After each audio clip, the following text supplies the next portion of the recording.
What is going on, everybody? I'm going to try to save you for the ESPN Plus feed tonight, although I know Bob Wischusen is on the call, so it's not all bad considering what we could have. Let's give you the starting lineups here really quickly before we get all the festivities underway. So for the Detroit Red Wings, it sounds like this: Dylan Larkin, David Perron, Lucas Raymond, Ben Sherratt, and Moritz Seider will be on the first line defense per usual. It's Michael Rasmussen, Pius Suter, and Dominic Kubalik with Ole Mata and Philip Hronik. Andrew Kopp, Adam Ernie, Oscar Sundquist, with Joe Veleno, Jonathan Berggren, and Austin Zarnik on the fourth line. Jordan Osterley and Jake Wallman will be on third line defense with Ville Husso in net. And for the Florida Panthers, it sounds like this: Alexander Barkov will return. He's missed the last 6 games due to illness. He's going to be at the number 1 center with Carter Verhaeghe and Matthew Tkachuk. It's Gustav Forsling and Brandon Montour on first-line defense. Sam Bennett, Ito Luostarinen, and Colin White with Josh Mahura and Aaron Ekblad. It's Eric Stahl, Nick Cousins, and Sam Reinhart, and Chris Turney, Zach Dolpe, and Ryan Lundberg. With Matt Kerstad and Mark Stahl, Sergei Bobrovsky will be in net because Spencer Knight also has the illness that's going around. So no Spencer Knight, no Racco Gudis, although they do get Alexander Barkov in returning. Right now, it shows that they have him on the second line center, but that's just what I see from the CBS Sports side of it. So I wanted to give you those quick little lineups. Letting you know, again, this game is on ESPN Plus only. So if you follow the stuff on Twitter Space and on the YouTube side, at least you'll be able to get my call for this. I wasn't able to cover the Lightning and the Red Wings because I was out with the misses, so I had to make sure that I go ahead, as now it's Alex Nedeljkovic in there, so I will go ahead and change that one here. Apologize for you guys. These were just projected, so Alex Nedeljkovic will be the starter here, and Sergei Bobrovsky will indeed be the starter on the other side. I figured that was going to end up being the case, at least because we know Spencer Knight is going to be out of there no matter what because of the illness. So quick little change there. I'll get some stats on Alex Nedeljkovic as we go along. So right now it's Colin White and Andrew Kopp getting set to go on the draw as we're underway here on ESPN Plus. I'm at FLA Live Arena. The only way you can watch this game is on ESPN Plus and Hulu tonight. So I'm going to go ahead and try to bring this one here for you. And again, it's a chance for me to cover a Detroit assignment here against a good stretch of games because you have Dallas on Saturday and Carolina, I believe, on the Tuesday side. That'll be my next coverage of the Red Wings. Will be Carolina on Tuesday because I'll be with Cooper Hopkins on the Toronto Maple Leafs Calgary Flames side for the Hockey Night in Canada opener. So the puck's going to go all the way back behind Sergei Bobrovsky, and some good active stick checking there by the Red Wings as Andrew Kopp got worked off the puck. But the Red Wings can't keep this in as Mark Stahl, former Red Wing, will get this one back out, and now this is to Matthew Tkachuk. He's going to hold the line, pass it back over as Verhaeghe gets knocked down. Some problems with the ice surface, maybe. The money line, according to Caesars, is plus 180 for Detroit and minus 220 for Florida. And I could go ahead and grant you and say Florida might win this game, but I think that's very auspicious considering what's back there behind Sergei Bobrovsky. His numbers are getting close to the 880 mark. Carter Verhaeghe trying to keep that alive off the backhand as he dropped it for Nedeljkovic. But I guess the only thing is considering with that number, because Alex Nedeljkovic has not played a lot, and his numbers haven't been solid either. Maybe they're expecting Florida to win this game as the goals are well over 6.5. And before, watching some of those things on PTI and seeing some of the things today, they're saying that the NHL goal scoring is up around 6.5. So that's pretty much your new number now. And that just means that goal scoring is up on the NHL, and it's been up as much as it's been since 2005. So Osterley will get this one now across the red line as it's kept in off the backhand side there by Luostarinen, but it got knocked away as Ekblad trying to chip this one in deep. Dominic Kubalik will get this over now to Pius Suter. And they'll go back to the defensive side as Jordan Osterley's out there right now. A pinball-type pass. Goes around to Dominic Kubalik. He plays it for a backhand. He thought Lucas Raymond was going to be there. This could be an opportunity, and this is snagged out of the air by Alex Nedeljkovic with the glove. So we get a stoppage. 18-17. We'll have to go on the first. John on here with you from FLA Live Arena. Thank you for joining me on Twitter Spaces and the YouTube side. I know we could have had a little bit of a basketball summit today about 10 o'clock, but it was teams that are hovering around 500, and it was a little bit of a late assignment. I do want to get a basketball summit in tomorrow. I think that's going to end up being Dallas and Milwaukee a little bit at 10 on ESPN before we get into the big one with Cooper Hopkins on Saturday that I'm really looking forward to between the Maple Leafs and the Flames. As this one gets dumped in, picked up now by Aaron Ekblad as a couple fourth lines are out there. It's Kerstad that got it knocked away. Try to set it up here for Joe Veleno in the middle of the slot. Florida was all over that one. There's Ryan Lomberg. Tries to get around there. Jonathan Berggren off the backhand. Good setup, and that shot just went wide for some reason. Joe Veleno was right on the doorstep, and he just missed it all. But the Red Wings have this in deep across the left side of the red line as Haig, we'll get to this now. So Robert Haig is actually back there for the Red Wings. It's been a couple of weeks here since we've seen him, but Joe Veleno will keep this one alive, but he gets stick lifted nicely. And that might be an offside or a penalty. That is a penalty upcoming for a high stick, and that will give the Red Wings the first power play of the night. So I appreciate you guys following me here on the Twitter Spaces and on the YouTube side. Again, this is a game that's only on Hulu and ESPN Plus. So I'm going to try to save everybody from that tonight. Again, I'm no spring chicken and no professional here, but at least I can give you some of the play-by-play and all that and keep you entertained, hopefully, as Joe Veleno took a stick up high. And it's going to be the first power play for Detroit with 17:20. I'll be going the first as we're going to get unfair draw. And we'll do this one again. I'll pull up my ESPN box score so that way you can go ahead and see as it's finally up here and see who the penalty is going to be on. That's Zach Dolpe, 2 minutes for hooking at the 2:23 marker. As the Red Wings win the offensive zone draw, Larkin keeping this alive in the backhand, works his way in the slot and just goes right to Bobrovsky. The low shot, the 5-hole. There was no traffic in front. Larkin gets the quick wrister off. Still 7 seconds, only elapsed from Detroit's first power play. So still got a minute 53 to work with and an offensive zone draw. So Larkin keeping it alive in the backhand. And for some reason, I will say this, Florida gave him all sorts of space to be able to shoot that one. Maybe lucky that Larkin didn't lift that. So it's 5-0 on the faceoff so far right now for Detroit. That's a good start, but they can't keep this in as Ekblad can get it all the way down. As this goes toward the right circle, Alex Nedeljkovic is just going to instead leave this for the defense.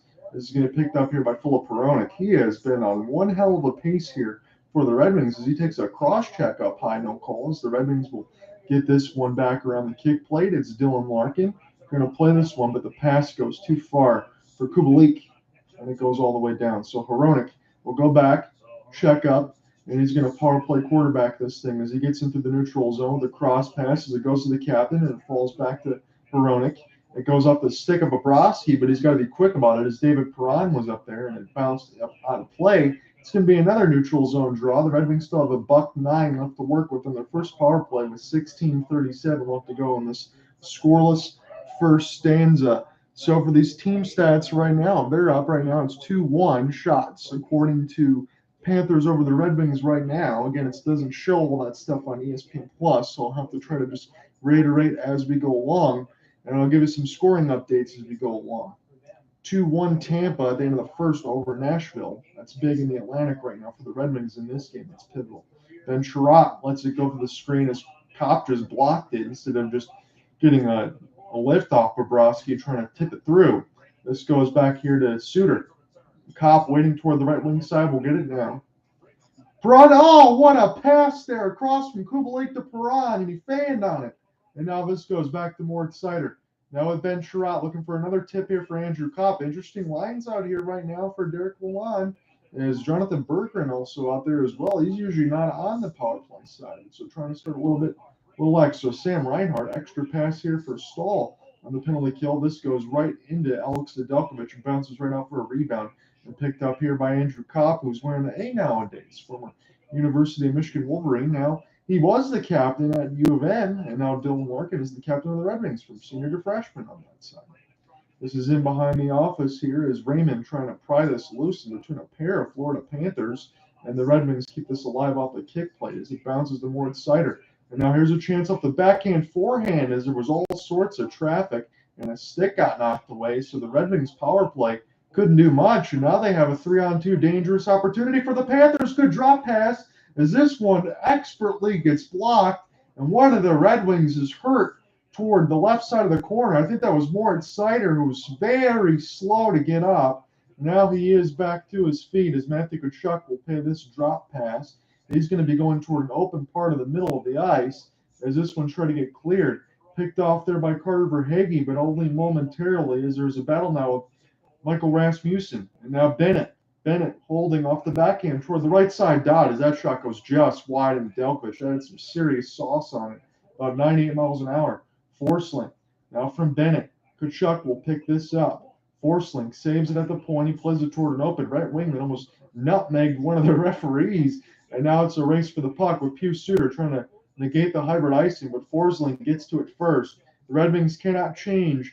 14:31 left to go in the first. So Raymond with that cross pass, and it was a fan on from Raymond to Berggren. I thought that was Perron at one time, but no, that was Raymond to Berggren going for the 1T. They missed it all. Stahl and Kopp also ran on the doorstep as Raymond got punished there between both Eric and Mark Stahl. So yeah, both the brothers there. Jordan Stahl still on the other side for Carolina, and there was one time in the matchup where we saw all three of them play together, which was pretty cool, but not on the same team. Toward the red line side, as this is just a massive humanity as the Red Wings will finally pick it up toward their own end. Suter, now with Osterley.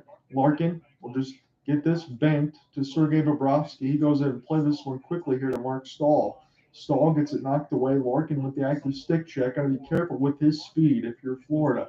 As this is picked up by David Perron, he's going to leave it here for Larkin toward the left side red line. Larkin off the forehand. Still holding. He's looking for a deflection, and this is right into the webbing of the catching glove of Sergei Bobrovsky.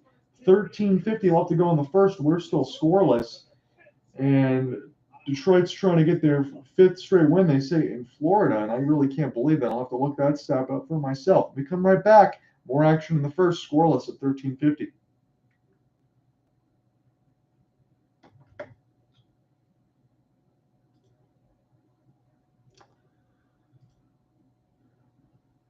So let's just give you a quick little scoring update here. There's not a lot of games going on in the NHL right now. There's just 5 tonight and 3 currently in progress. Our game is Red Wings Panthers tied at nothing with 13:50.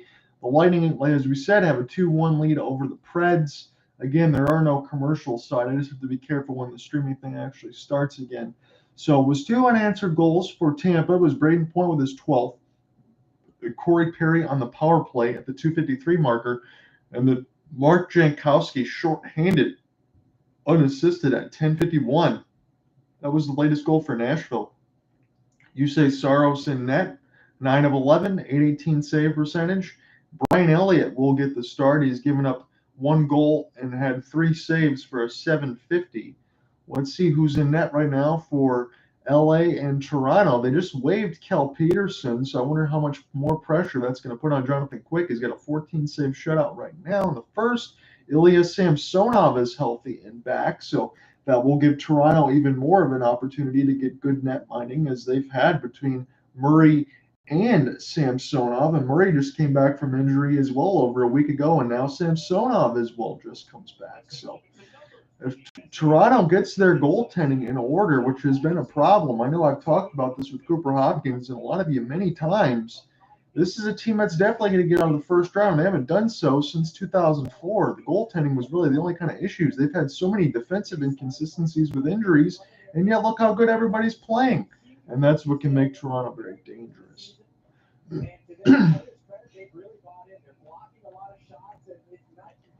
So it's going to be a chance here for another offensive zone draw. So Detroit and Florida, it's 13:50 left to go in the first as we're going to get set for face-off. It's going to be Sam Bennett that wins the defensive zone draw here for the Florida Panthers. It was another opportunity for the Red Wings. This one's played with a little bit of a hand pass, so we'll have to do it again as they're getting a look at the first-year coach of the Red Wings, Derek Lalonde, but everywhere that he's been, according from the recency part of it of Tampa Bay, which the Red Wings just got the big 4-2 win on Tuesday. Derek Lalonde's been everywhere, from the Toledo Walleye, all the stuff from college, stuff before that. He has been all over the place. And this is a good opportunity for Yzerman in his, 4th year now to put some actual talent around a new coach. Again, Jeff Blashill is now the assistant coach of the Tampa Bay Lightning. And Jeff Blashill was a good organizational player. This pass gets picked up there by the Florida Panthers after a turnover from Alex Nedeljkovic, and I almost made me screw up my thought here. He was a good organizational player as far as a coach and getting everything squared away. He just didn't have that talent around him. And I know that there's been some naysayers there for Jeff Blashill, things like that, and I won't disagree that Derek Lalonde is the better part of it, but still, it's nice to be able to play better when you got some talent around you. And they want to make sure this first-year head coach now in the NHL and Derek Lalonde's got those pieces. As Eisman's ready to push the Red Wings into another level of stage, and I'm going to call that one relevancy. Jonathan Berggren and Joe Veleno have it now toward the left side of the red line. That was a dangerous pass just a couple minutes ago there from Alex Nedeljkovic. Lucky that Detroit did not concede a goal, as Berggren will just play this one in between his legs. He's going to let this pass go around, and we're going to get a penalty call. 12:41 left to go in the first. We're going to see who this is going to on. So it's 4-2 now in favor of the Florida Panthers. And I didn't even get a good look on the ESPN side again because of these camera angles. In the sense that this is going to go against Robert Haig. So it's going to be the first power play of the game here for the Florida Panthers. And we'll see what this is going to be on. A little bit of a hook and hold there for Haig, former Panther, now Red Wing, on the other side of it. Again, talk about some of these other defensive players there in terms of Mark Pysyk or maybe some of these other guys that Steve Eisman was going to have on the back end side. And there's been some injuries there. Jake Wallman just coming back as well. So a lot of moving parts. I'm not saying Pysyk would be one of those guys that would make the part of the six, as a shot there from Tkachuk gets swallowed up by Nedeljkovic, but still, there's been a lot of moving pieces there. When you think about it at the same time, a lot of moving pieces there for Florida because, again, you don't have Andrew Burnett as your head coach. You don't have all that same kind of forward progress on the offense. No Jonathan Huberdeau, no Mackenzie Weegar from the Calgary side from Brad Shiliving as another rebound off the slap shot. Dylan Larkin will get this one down. So Florida doesn't have that same kind of offensive spontaneity. And still for the Red Wings, you've missed Tyler Bertuzzi pretty much all year. Jacob Verana, Robbie Fabry has not played a game yet. So a lot of pieces left. Matthew Tkachuk keeps us alive off the back end on the forehand. It's loose in the middle of the slot. About 3 saves for Nedeljkovic as it's been really busy there. So Florida's power play, as I say that, they're trying to play like they did last year with some good offensive sequences as Matthew Tkachuk almost spearheaded a blind backwards pass between his legs that turned out to be something. But this goes back into the Florida offensive end, and now here's Alexander Barkov. Here's a guy that is missed the last 6 games with an illness, and all of a sudden you put him in there, that power play is going to be a hell of a lot more dangerous. Good active stick check there by the Red Wings to knock the puck away from Montour. Now a shorthanded opportunity for Joe Veleno as that one got knocked away. So good chance to see Veleno get some actually PK time. Oscar Sundqvist usually out there as well with that big body. So Florida going to keep that alive. They play this off the cross check. Sam Bennett now. He shoots short side on the left, but blocked with his stick of Nedeljkovic. But Florida's power play has been exceptionally good, although they haven't scored yet. Tkachuk with a back pass there for Barkov, but he wasn't in the same spot. It's going to allow the Red Wings to go ahead and take a change, and they desperately need some. Suter now with Hronek as the defensive pairings have changed for the Red Wings. It's loose out toward the right side of the faceoff dot, picked up by Gustav Forsling. And I think Tkachuk's been out there for the last 3 minutes. Bomb for Forsling. That goes wide off the right side of the inboards. And the Red Wings can get this one out. And that was a very dangerous power play.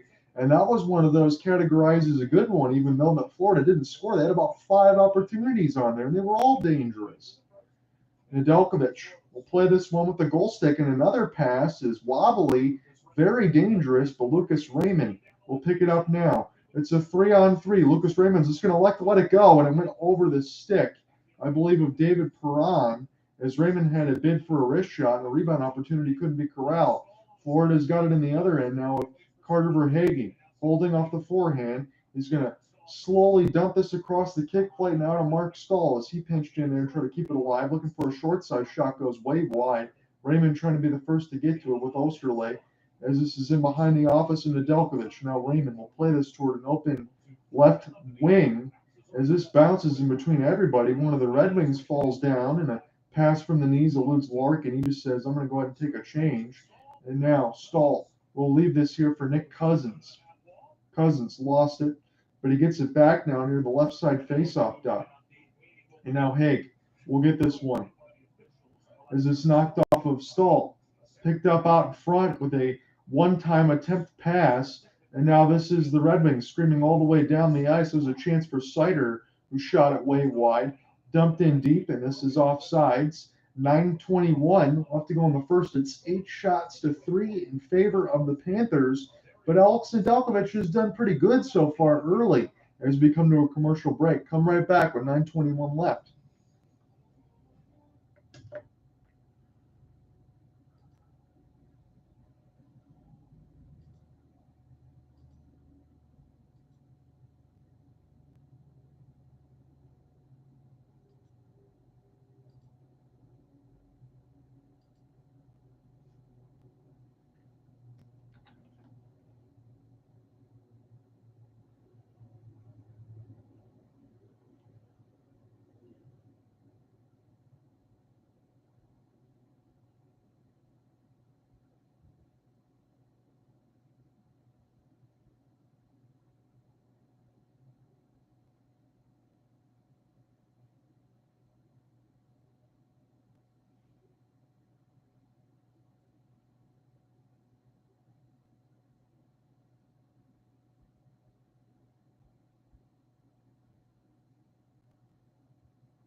Neutral zone draw here, set up for Joe Bueno. And on the other side with Nick Cousins. And we'll do this again as one of them gets knocked out of the draw. So it's going to be Austin Zarnik here for the Red Wings now. 9:21 left to go in the scoreless first. John Under with you from FLA Live Arena. Watching this one on ESPN Plus. This is a Hulu ESPN Plus only game. So hopefully I can try to save you from some of that coverage as this gets dumped in. Picked up now by the Florida Panthers toward the right side red line. A wrist shot goes wanting as Sider got smoked off the puck. And now Berggren as well as he absorbs a little bit of a cross check. And this goes back to the neutral zone when this gets gathered up by Gustav Forsling. Pass goes a little bit too far in behind and picked up for an icing. So hybrid icing against the Florida Panthers. They can't change their forward lines. 8:56 left to go in this scoreless first period. And again, the shots don't always get pulled up on the ESPN side, so let me go ahead and give you those as we get a little bit of a stoppage. Commercial breaks are a little bit interesting as well because they're always just waiting for the streaming side of it. So it's 8 shots to 3, 3 hits to 1 in favor of the Red Wings, and faceoffs are tied at 6. But the Panthers are shooting the Red Wings right now 8-3 as the Red Wings win another offensive zone draw, but they back up a little bit there and they don't want to go ahead and forecheck. So that's going to lead to a 3-on-2 opportunity. There's a chance for Hag as he gets one out there in front. I should go ahead and collect myself. It is Robert Hag. So I will go ahead and put that on there. That's how they announced it on the Red Wings side. There was Cam Daniels and Mickey Redmond. So that's what we're going to go with. So right in front of the penalty box doors a couple times, and now we have one. There is a tripping as Stahl got taken out.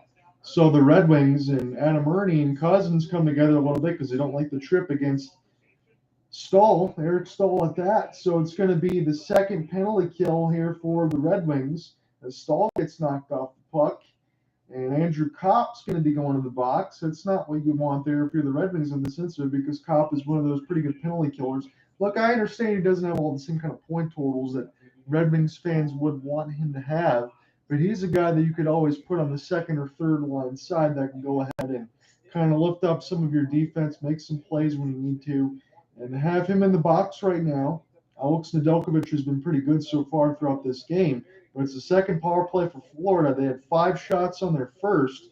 This could be pretty dangerous here. They are 22nd with the power play right now, 21%. Aaron Ekblad will receive the Offensive zone draw is looking for a screen, but it goes in the catching glove of Alex Nedeljkovic. He's got it. A hold on.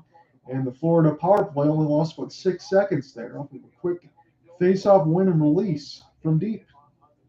So Alex Nedeljkovic has his mask in there with a little bit of a bean hoodie on the top and some snowflakes all around it. He's got that very seasonal mask there for Alex Nedeljkovic as Kachuk gets worked off the puck and through the neutral zone draw as Larkin lost the faceoff. This goes back to Ekblad. Now Brandon Montour will play crisscross. Barkov, Montour. Now back to Ekblad. Ekblad looking for a chance on the front. It went over the goal cage of Nedeljkovic. He wasn't even in the net. But the Florida Panthers still have it. Barkov setting it up there. Ekblad fakes the slapper. Don't know why he didn't shoot it. Ekblad. Now for Montour, he lets it go, and that pings off the left side of the crossbar. Here's a chance now for Kachuk. And now this goes back from a Montour pass as Barkov will set it back up. Montour lets it go through the screen as this goes back to Aaron Ekblad safely near the left side blue line. He's in a little bit of a high slot. Here's a chance to pick up now for Kachuk as he drops this one back to Montour. Again, that same line's still out there, and they've been out there because they've kept it in. Florida's power play has been really good on both accounts. They just haven't scored yet. And Montour holds, leaves for Kachuk. Has it now for Ekblad in the high slot. Give it back to Brandon Montour. Montour, very patient, trying to find Barkov. Kept in there nicely by Montour. Ekblad, cross pass. Kachuk with a bomb. Stopped by Nedeljkovic. He's down. The puck is loose now near the right side dot. Picked up here by Berggren. And he gets it down the ice finally. And the Red Wings can take a breath. Florida's power play both times has been absolutely terrific. They've just not scored on it. Here comes Sam Bennett as this is knocked away toward the left side red line. Red Wings just trying to seem to hold on anytime that the Florida Panthers get a power play here as the puck finally gets cleared down to Bobrovsky. But Gustav Forsling, by the time they get in the neutral zone, the power play is going to be over. It's Sam Bennett now toward an open right wing. He tried to toe drag through 4 Red Wings. They just let him go right down the middle of the ice. And now this gets picked up here by Colin White. Colin White can reset this one here for Forsling. Forsling being hounded 0 for 2 with 8 shots on the power play for the Florida Panthers. Inconceivably haven't scored yet as this is picked up by Alex Nedeljkovic. Pass across, Andrew Kopp freshly out of the penalty box. Nick Cousins makes him turn the puck over, and Nick Cousins wins the battle against Hronek. But I think they're going to call that an offside. 6:02 left to go in the first. John out here with you. And I struggled to tell you how that the Florida Panthers haven't scored. It was 8 opportunities on the power play. Nedeljkovic has had to be on his P's and Q's. As Barkov, he was just swinging and twisting that one out of the air with a little bit of a flick. And it bounced off the right bar and up the top of the cage of Nedeljkovic. Nedeljkovic has been absolutely brilliant right now. 12 shots to 3 in favor of the Florida Panthers. Red Wings got to find their footing here in this first and stop taking penalties. And now there's a turnover toward the neutral zone as it's Nick Cousins. Nick Cousins is going to leave this one up. Nedeljkovic, that shot goes wide to the left side of the bar. Try to get picked up now by Stahl Molino. We'll get this one here to Olli Mata. And can't get it through the neutral zone right now as the Red Wings will get it down to the goal stick of Bobrovsky. And Bobrovsky, if you're him, you got to feel good right now because you don't have much to do. You've had about a .860 save percentage over the last stretch of games, and he hasn't even really been tested yet, so you can't even think about those numbers. 112 shot differential in the first period is the most in the NHL. What a drop pass setup, and the shot goes wide somehow. That should have been a goal. I think Florida probably could have about 3 of these right now. Knocked away from the puck is Ben Sherratt able to win it there momentarily. Joe Bellino trying to join in as well toward the left side of the boards. This has been all Florida. 5 minutes left to go in the first period as puck is won by Sider. Sider will try to get this one down the ice. Red Wings just need to get some offensive zone opportunity, but Gustav Forsling able to steal it away from the Red Wings captain. Now they'll control it. Sam Bennett with an outlet pass. Here's a potential breakaway for Verhaeghe. And is Hronek going to get called for a hook, or are we still going to play on? We're going to play on, as they're going to say Hronek was right there. Big hit on the other side by Sider on Verhaeghe, as this is picked up. Larkin has it now near the right side of the faceoff dot, looking for a deflection. Red Wings have it as they crisscross Jordan Osterley, lost it in between his skates. Here comes David Perron to try to get that puck. Perron, but Larkin set up here. What a stop by Bobrovsky. And now we have some pushing and shoving here with Kachuk, Larkin, Bennett, Verhage. Things are heating up a little bit. Jordan Osterley was right on the doorstep with Sergei Bobrovsky, the first time that he's really been called into action at all in this game, and he's made a big save. Nedeljkovic has made about 10 of them so far, as it's been very active on one side and not so much on the other. So in this previous replay, Larkin is trying to set it right up out front, and Bobrovsky with a humongous save to keep this game scoreless. Come right back. We've got about 4 minutes of the first left.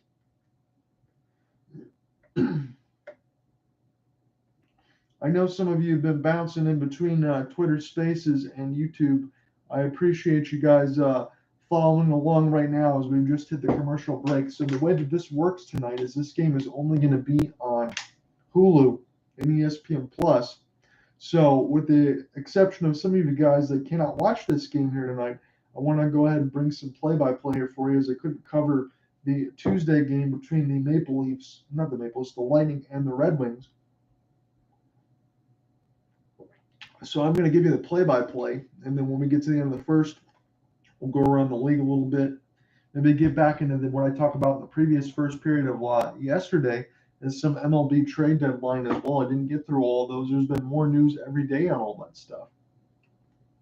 So your live scoreboard, I'm going to pull this back up right now as I'm sitting in the middle of a commercial break. Second period is back underway here between Tampa and Nashville. That's 2-1 for the Lightning, still scoreless in the second period as well, about the same time, 16:26, LA and Toronto scoreless. And puck drop getting underway here between St. Louis and Winnipeg. What to make of the St. Louis Blues? Any fans out there, let me know. Are they even going to make the playoffs? Because on the other side, I told my broadcast partner, Cooper Hopkins, when we did the trade deadline show months ago in the NHL, I said that Winnipeg was going to be a for sure playoff team, and they're even better than I thought they would be. But St. Louis, my goodness, they're trying to do the same thing they did from a few years ago when they won the Cup and go from first to worst in January. That's still a lot to ask and to be able to do. So 4:18 left to go as we're back here with the video feed. It's an offensive zone draw here for the Red Wings. Suter also out there with Hronek. On the defensive side, Suter got the right wing, and Hronek's pinching up to a little bit in the high slot just in case he gets a quick wrister off of a face-off win. That's what they're hoping for. Rasmussen will win this one clean here for the Red Wings. And a quick bomb there by Kubalik goes all the way back, and Nedeljkovic will play this one near the right side dot. Some of these passes here for Alex Nedeljkovic are just not been very good. And this is the third time it's been intercepted. Now Florida's got some puck possession in the offensive zone. They've had it pretty much this entire first period. Yes, 2 power plays help when you get 8 shots on them, but it's still scoreless. The shots are 14-4, but this has been a first period in the differential instead on the ESPN Plus side of a plus 112 shot differential.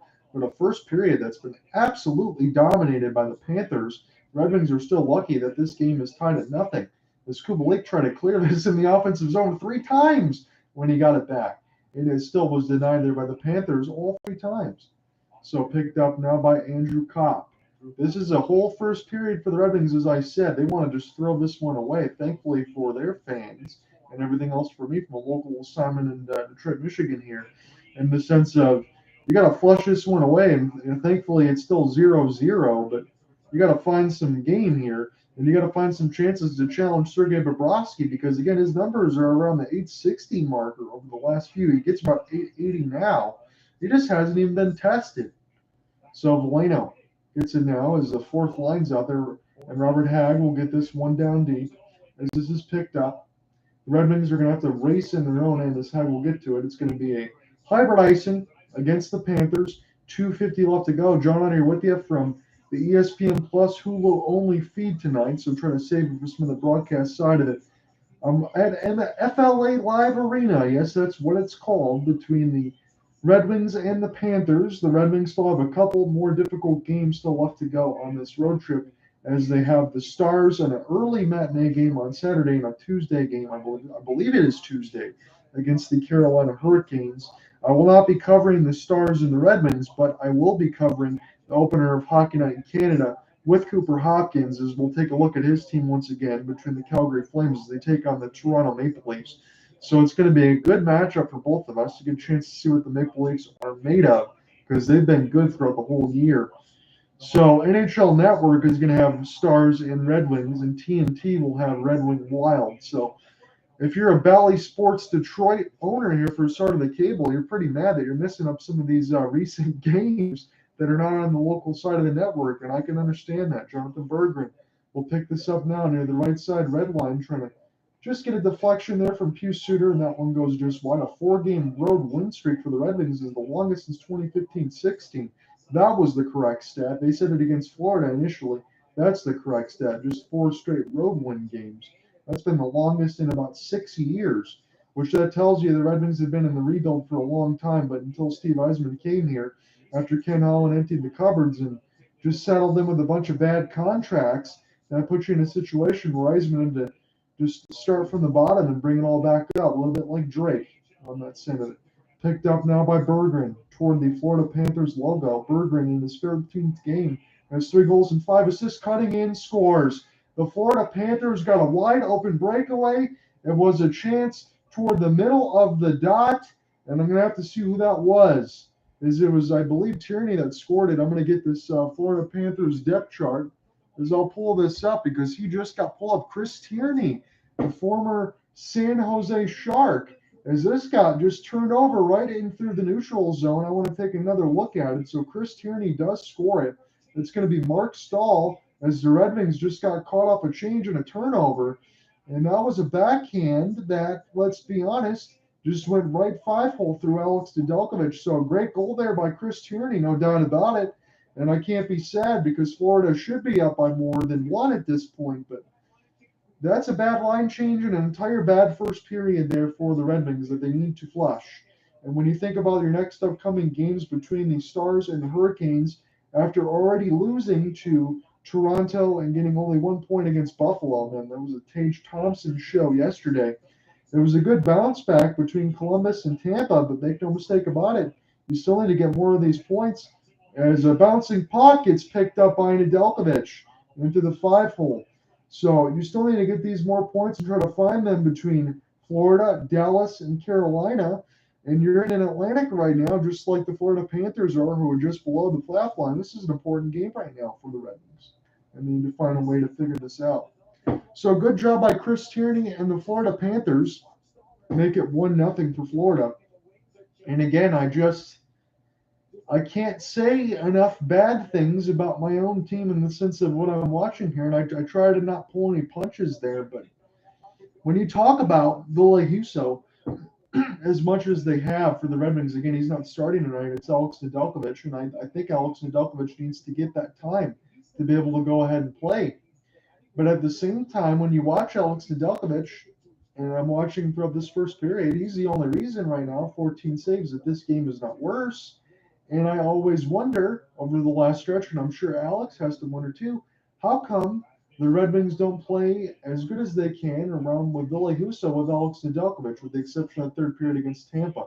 Pass gets picked up now through the legs of Sider there by the Florida Panthers, and now they have a chance as Bennett will let this one go through the screen.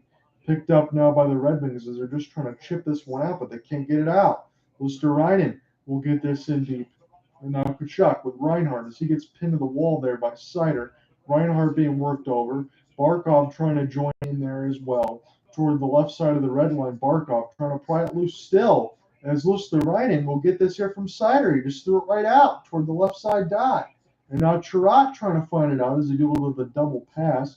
Kubalik can't even just make a pass right now as this is picked up to the neutral zone. And Florida has it toward the left side red line dot. Aaron Ekblad. He's going to get chased here by Andrew Kopp. Pull back. It's 15-5 on the shots. It's a 1-0 lead for the Florida Panthers. Red Wings probably lucky it's not more. Good move there by Sam Bennett. He's going to leave it here for Barkov. Barkov lost it momentarily as it's down to 5 seconds. It's a battle near the left side boards. Bennett, and this is going to close out the first period. Florida up 1-0. The team that should be up is up. But Alex Nedeljkovic has stopped 14 of the last 15 to give the Red Wings a chance. The Panthers 9-1-2 leading after the first period this season. There's a lot of work to do in that locker room, and we'll see what can be changed when we come back. Second period action in a moment when we return.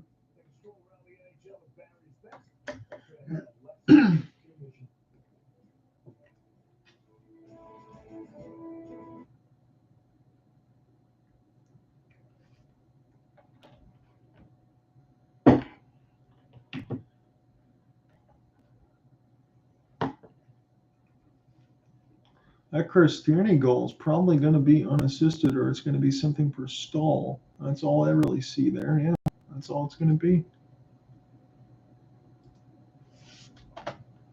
So Chris Tierney, the former San Jose Shark who got picked up, he gets his first of the season from Mark Stahl. And this is just a pass that was a really brutal line change there by the Red Wings. They were badly outplayed in that entire first period. There really isn't anything I can say other than that. Alex Nedeljkovic is the only reason why it's not worse. So let me pull up Nedeljkovic's numbers here.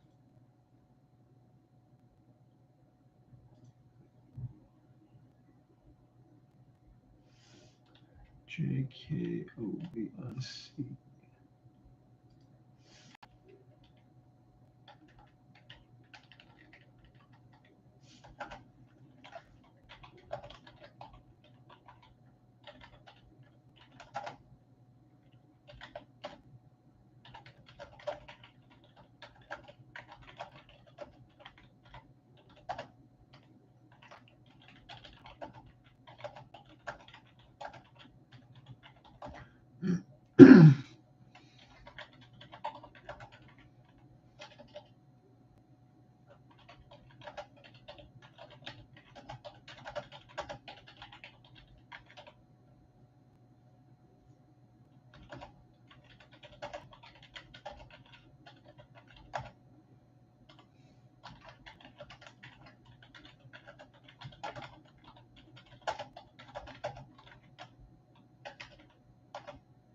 Welcome to the Lexus First Intermission Report.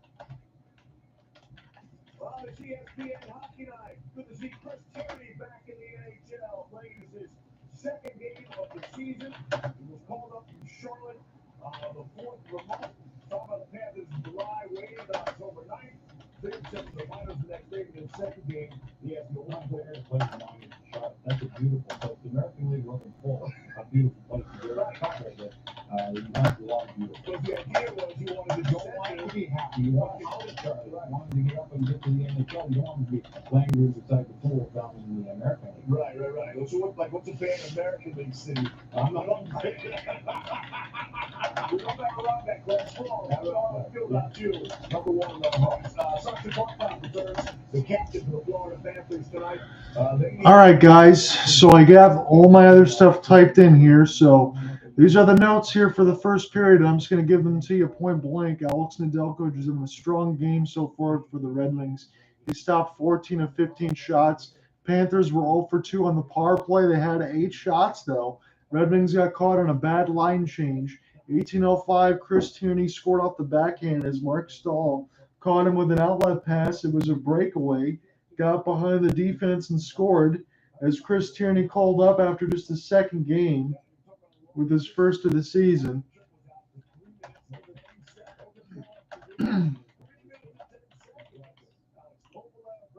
Shots are 15-5 in favor of the Panthers. Hits are 6-4 Detroit. Faceoffs 12-8 Detroit. But again, it's an entire rough period by the Red Wings. Sergei Bobrovsky was not even remotely tested at all. And I think the Red Wings are very fortunate that they're only down 1-0 to the Florida Panthers, who had 8 shots on 2 power plays. So Brian Boucher talking to Dylan Larkin. We'll see if we can go ahead and get any comments from him. They're going to get their chances. We got to take away that, change at the end. So as they're interviewing with Dylan Larkin, I'll just see if I can bring anything here for you that's definitive. We had good energy, good puck placement. Just need to get more of an offensive zone, right? You guys have managed pucks so well, and not.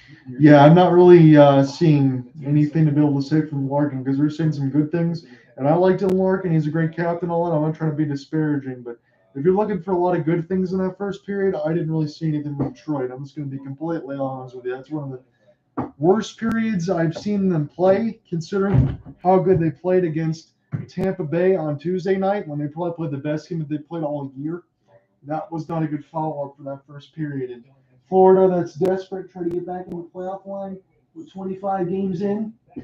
And I understand that it's early, but desperate to get back in there. You're playing against a desperate team that wants to get back in there, and Detroit needs to do a hell of a lot better job because Alex Nedeljkovic is not going to be able to continue to do what he's doing. He's saving 14 out of 15 shots. So Mike Leonard says Hulu coverage is trash. I hate it when it's not on Bally Sports. And I agree with you. So that's why we're trying to give you this coverage here today, because I'm on the side of Detroit, Michigan myself. So I'm just trying to stream this game. I wasn't able to cover the Red Wings and the Lightning on Tuesday, so I'm going to try to save everybody here today. I know it's just my ugly face cam, but I will give you the play-by-play and everything else that goes along. So let me just flip around the league here, since we're going to wait. I got about another 10 minutes, I'll say. I'll make sure I pull up the exact time. Let's look at Kings and Maple Leafs if you guys want right now. We'll flip this one over. So on Sunday, it's going to be a matinee game Saturday, I should say, a matinee game. Wow, it was just 0-0, and now it's 3-0 Toronto over LA. How did that happen? I just saw it 0-0. So Saturday is going to be a matinee game as the Red Wings will play the Stars. I will not be on that one. I'm going to be working with my broadcast partner for the opening of Hockey Night in Canada. That'll be Flames and Maple Leafs. We're getting all sorts of TSN video feeds. Come on, guys. I've had a lot of issues over the last couple of days, and it's not the Fire Stick or the TV, I assure you. But we'll be covering that one for the opening of Hockey Night in Canada. I know the Calgary Flames for Cooper Hopkins. That's my resident experts team, and I want to go ahead and see how they're going to do. So I'm much looking forward to that matchup. I will be missing Stars and Red Wings, so hopefully they can bounce back. I know there's still 2 more periods here. I don't want to sound like a complete homer, but I mean, my God, that is one of the worst periods I've ever seen the Red Wings play this year. I can't say other than that. So they're showing Sean Dursey scoring the first goal against the Leafs in the NHL debut. And thankfully for the LA Kings, they're not wearing those monochrome metal reflective helmets. Do you guys know what I'm talking about on that side? The kids say they love it, but as adults, as a lot of us are, man, I just don't like those. I really don't. Alex Edler's shot goes wide there of Ilya Samsonov, and Samsonov is making his recent debut, coming back in there from injury. We got a few games here. We got Preds, Lightning, we got Jets, Blues. I'm trying to look at something a little closer here.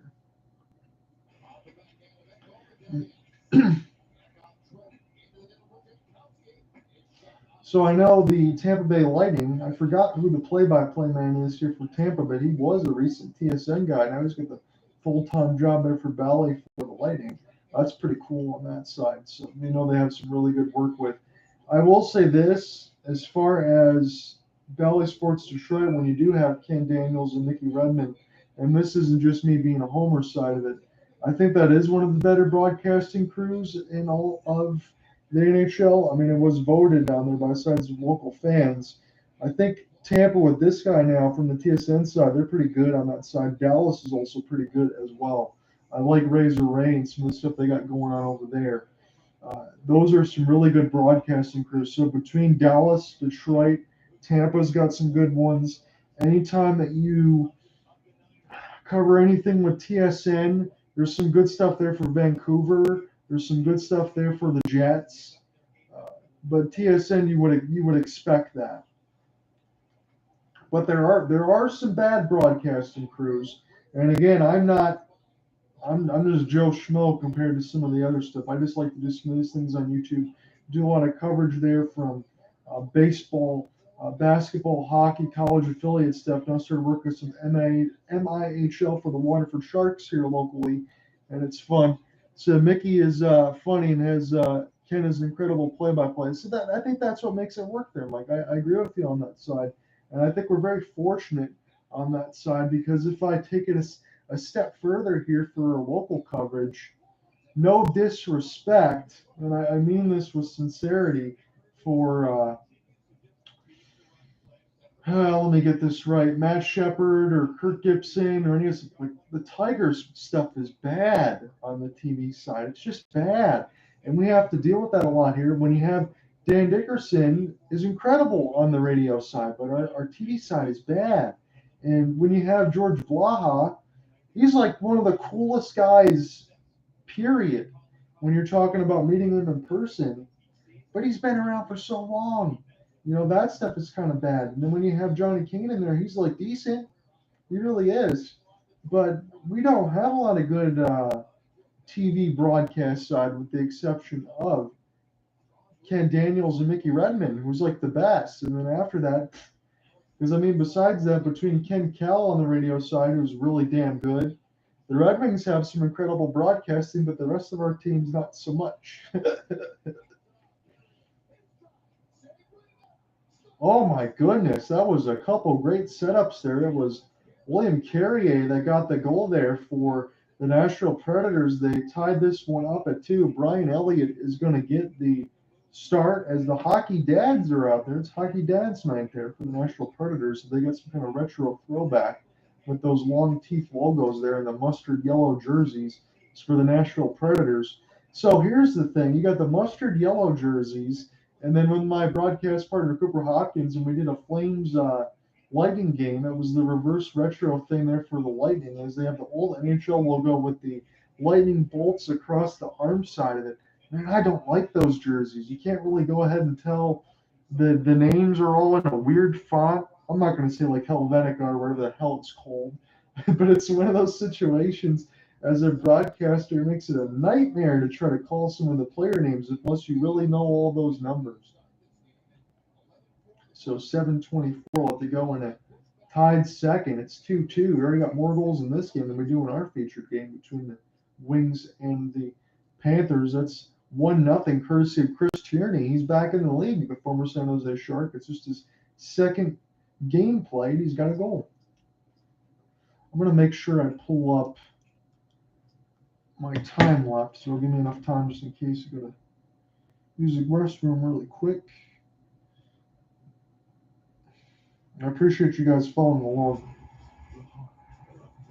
I got about 3 minutes left to go here, so I'm going to be right back, and then we're going to get right back into the second period.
focus heading into this one? Well, I think it flips a little bit. They've consistently stood right until that last game. They haven't consistently defended for going on a month now. Really, the first dozen games they allowed more than 3 goals only twice. One of those was at Ottawa, tonight's opponent. 14 games since they've allowed more than 3, 9 times. Similarities to the last 5 goals allowed. Not hard enough. A critical area. Home base, that low slot, net play. Not boxing out. Not making loose pucks disappear. Not clearing pucks out of that dangerous area. Goalies, some of the probability too, and that they haven't been controlling their rebounds all the time. So it's just been a little bit of luck in front of their own net. One guy doesn't shoulder much of that, though, and that's Miro Heiskanen. He's been on the ice for only 2 of the 9 goals against in the past 2 games, and he's played a whopping 57 minutes of the 125. So a little bit of running around in their own zone from time to time after mistakes. They need to clean that up. They'll take aim on an Ottawa Senators team that for the second time they'll face. And when they last met, it was early in the season. The Senators won their 4th in a row. All of a sudden, they had people talking. Since then, the bottom's fallen out in a big way in Canada's capital. It has, although they look like they're starting to get their act back together a little bit over the last half dozen games. And it coincides with getting their all-world defenseman Thomas Chabot back in the line with 2 goals and 8 points. All right, sorry about that. We will be right in the coverage here. I'm going to flip right back over.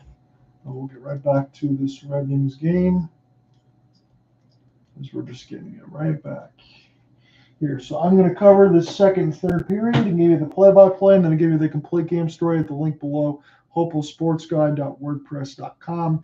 That's where I end up doing stuff all the time, whether it's NBA, NHL, MLB, college affiliate coverage. I always end up writing that blog and getting you the play-by-play and all that stuff. So any other extracurricular, what I'm talking right now, will not be on this. This is just going to be the play-by-play with the game story. Welcome back to ESPN Plus Hockey Night, presented by New Amsterdam Vodka. Here at Sunrise, a 1-0 lead for the Panthers. Second and third period. So I guess after doing a lot of these games with Cooper Hopkins on the Calgary Flames side, again, he's one of the best in the business to work with, and a friend that I'm glad that I met from Colorcast side before going on the Twitter Spaces and working with on YouTube and some other things, because we'll do some simulcasts together if you follow some of my stuff at John Reinhardt or whatever, but that's not a shameless plug. I'm just saying, love working with that guy. But when I go ahead and I cover my own team, and I'm watching the Red Wings right now, I guess it's a hell of a lot easier to be critical when you're talking about your own team. And I'm facing the point, I know there's still 2 more periods to go. It'll be 3 Red Wings games that I've covered this year. 2 of them were actually, with some help. And then this first one here by myself, in the sense of could be 0-2-1. And I'll start to think maybe I should cover any of these, but I'm really looking forward to the Carolina game on Tuesday, because when you get to that portion of the schedule, you're thinking, all right, you want to see how this rebuilding Red Wings team now in year 4 for Steve Yzerman trying to make that next push, how will they fare against good teams? I don't care about doing all the broadcasts when they play Arizona. I want to see what they do against teams like this. So it's going to be a neutral zone win here by the Red Wings, as fans really need to get to their seats at FLA Live Arena. Another pass there for Nedeljkovic. Almost gets turned over, but Adam Ernie going to pick this one up, as line number 3's out there right now for Derek Malone's squad. As this gets chipped away over a couple sticks, and the Red Wings get this down. So the over-under, we're sitting at Caesar Sportsbook, as we talk about 6.5 as we get into immediate icing. 1935 will be on the second. This is a Hulu-only ESPN Plus game, so I'll try to save everybody that jumps in and out here between for some play-by-play and all of that. It's 1-0 for Florida. They had a ton of shots on goal from the first. It was 15-5. Chris Tierney, in just his second game, was able to come back in and score off the breakaway from a Mark Stahl pass. And that's what they got right now. And if Cooper Hopkins is in here, he can definitely save me from the futility that I've been watching, because it's hard for me to not be critical here, my friend, as this puck goes toward the right side of the neutral zone and dumped down the ice, picked up here by the Red Wings, as this is pinballed now near the right side red line, and try to get corralled there by Andrew Kopp. And now the Red Wings will attempt to go right to left. This is Oscar Sundqvist. Instead, he's going to go ahead and take his change as Gustav Forsling will pick it up now. Forsling going to try to go left to right for the Panthers here in this second period. They've had no problem getting shots on goal. And Alex Nedeljkovic really is the only reason why this game is 1-0, as this is kept across here for Forsling off the tip. It bounces off one of the Red Wings as it hits Sider. And now, this is Corral. The chip pass there for Larkin from Kopp goes all the way back. Alex Nedeljkovic is way out of his goal crease. He's toward the right side of the dot. But he made a pass, I guess, that he felt comfortable with because the last three weren't so great. But the Red Wings have this now with Larkin on the right dot side as a cross pass picked up here by Raymond off the backhand. Red Wings have some sustained puck possession, but they threw a hopeful pass in the middle there for David Perron that got easily intercepted. As Sam Reinhart's got it now. He crosses the red line, skates in between three Red Wings, gets the drop pass here for Alexander Barkov, pinball score! And the Panthers got another one. It's their 16th shot, the first of the second period. Barkov makes it 2-0. Well, John, it's good to be here with you, bud. And I hate to say it, the Panthers really had to run a play here tonight. The Red Wings don't look completely out of it, but the Panthers are getting those home bounces right now. That's what we just saw as Barkov. I think that shot may have been deflected in the slot, but either way, it's behind the goaltender, and now it's 2-0. I am feeling the pain train here, Cooper, and it seems like the Florida Panthers have everything all aboard, and Detroit is just taking blow after blow. They just need to be able to get in the offensive zone and make something happen. They just haven't done so. But again, as we talk about when we get a commercial break, I will actually have some conversation with you. I think it's a hell of a lot easier to be critical about your own team, more so than when I try to talk with you about Calgary. I try to keep everything truthful, but this has not been a solid game for Detroit in any stretch. No, they have a lot of work to do here, and credit to Barkov for just stepping in from the point right there. He saw some open ice, took it, fires on net, and that's a recipe for success many times. Now it's 2-0. I'll let you jump back in on this play-by-play. So they gave it to Ito Luosterainen. That's what I see. That's the deflection that you called. So you got better eyes than my 4 as Luosterainen gets his 7. So Tierney got his first, and Luosterainen with his 7th. And Florida already up 2-0. And no points here for Barkov or Kachuk. So, I mean, you have to feel good if you're Florida. You're sitting right just below the playoff line. Another turnover there in the defensive zone. And now we'll see what ends up happening here for Detroit as a short side bid. Goes just wide of the left post. Picked up now. Hornquist. Shot. Gets pinballed off of Nedeljkovic. He had to push a Panther out of his way just to get some space as this goes all the way down for an icing. 18 shots to 5 for Florida, and it's still 17-28 in the second. Yeah, everything's going Florida's way right now, John, which is an obvious statement. But the Red Wings are not only having trouble getting out of their own zone, they're having trouble with clean zone entries on the other side of the ice. So hopefully they can clean up at least one of those two and just start to build back in a positive direction. Yeah, I was thinking, wow, Florida's won 16 of the last 18 against Detroit. Oh, man. And this is an Atlantic Division rival that you're going to be playing 3 more times. So that's not what Derek Malone's squad's going to want. Barkov got 19 points in the last 20. Big shot again, another huge rebound, and it is 3-0, and the route is on. My goodness, John, I hate this is happening to you, knowing that the Red Wings are near and dear to your heart, but I'm seeing the replay here on the ESPN Plus feed, and it is just a simple breakout play right here, tipped into the zone. A great shot right there from Bennett. Big rebound, goes the other way, and it's knocked in, makes it 3-0. And really, everything is going the Panthers' way right now. That was a good shot there by Bennett, nonetheless, right on the doorstep. And again, we say it all the time, rebound or not, you got to be able to clear that traffic in the blue paint, Cooper. It's that simple. Alex Nedeljkovic can't save everything. He was the only reason why you're in the first, was saving 14 out of 15, but what do you do now if you're Detroit? I mean, you want to give Ville Husso a night off at some point. Yeah, I think, John, as we see the action resume here, I think that basically I'm going to take a page out of Daryl Sutter's book. I'd love to see the Red Wings. Look, you're a visiting team down 3. At this point, just get some solid shots on net. Try to make the goaltender work at the other end. I think it is that simple at this point, and we'll see if the Red Wings can do that. But here come the Panthers on a 3-on-2. This is picked up off the backhand by Berggren. As this goes now near the red line side, we'll see if the Red Wings can actually get in the offensive zone. And it kills me a little bit to have to just say it that way, but it's the truth. Zarnik trying to find it now. As the Red Wings got their fourth line out there for Derek Lalonde's squad. He's kind of trying everything. As Jordan Osterweg gives Colin White a little bit of a ride. Joe Veleno will pick this up off the backhand. 18 goals by defensemen is the second most in the NHL for the Panthers.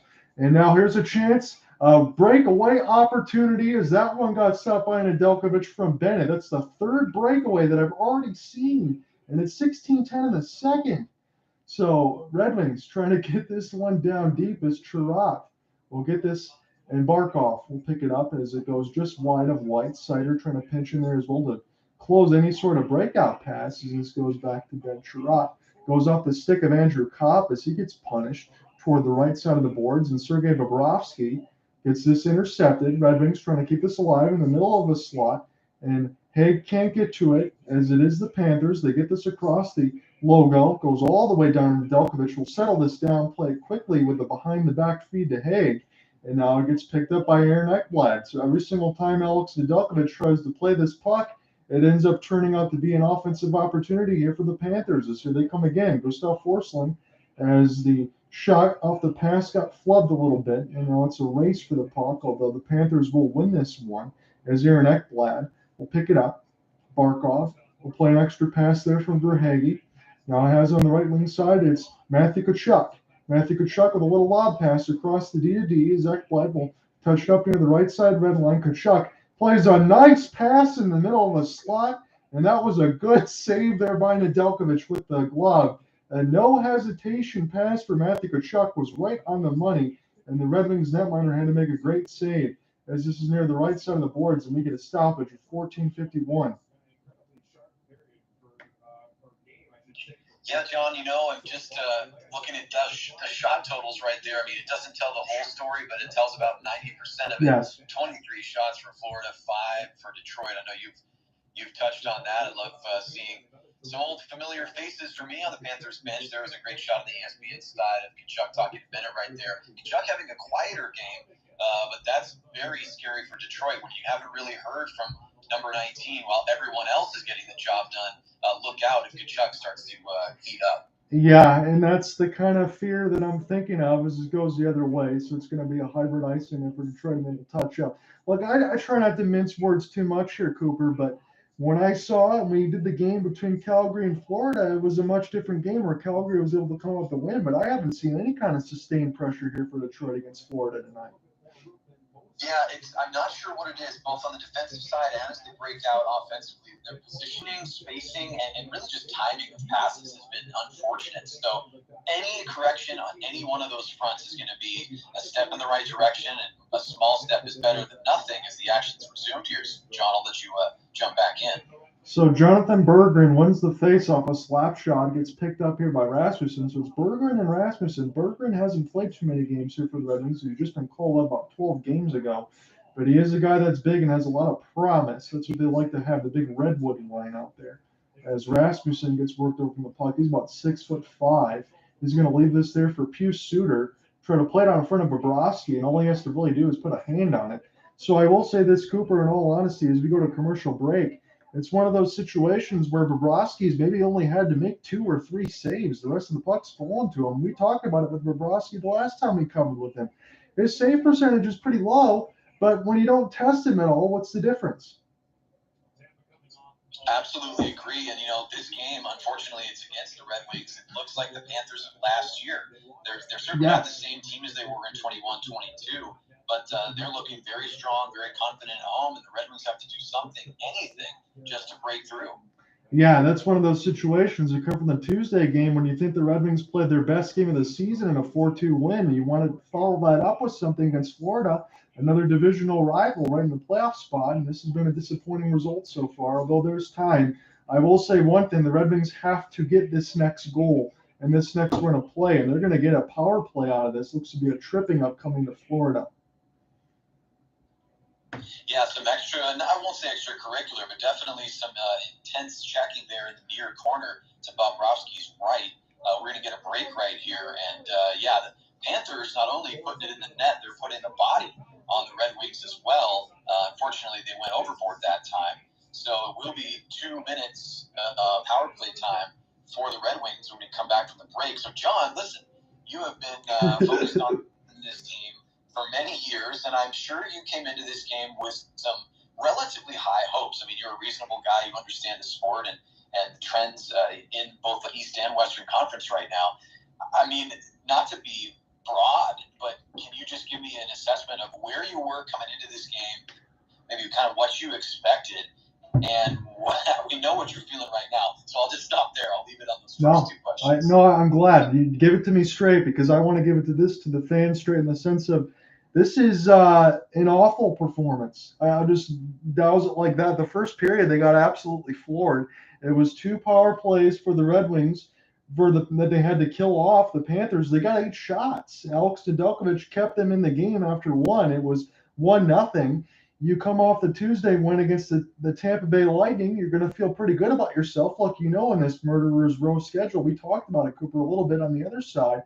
In between now, you have Dallas on Saturday. I'll be with you on Saturday night for opening of hockey in Canada. Looking forward to the Maple Leafs and the Flames.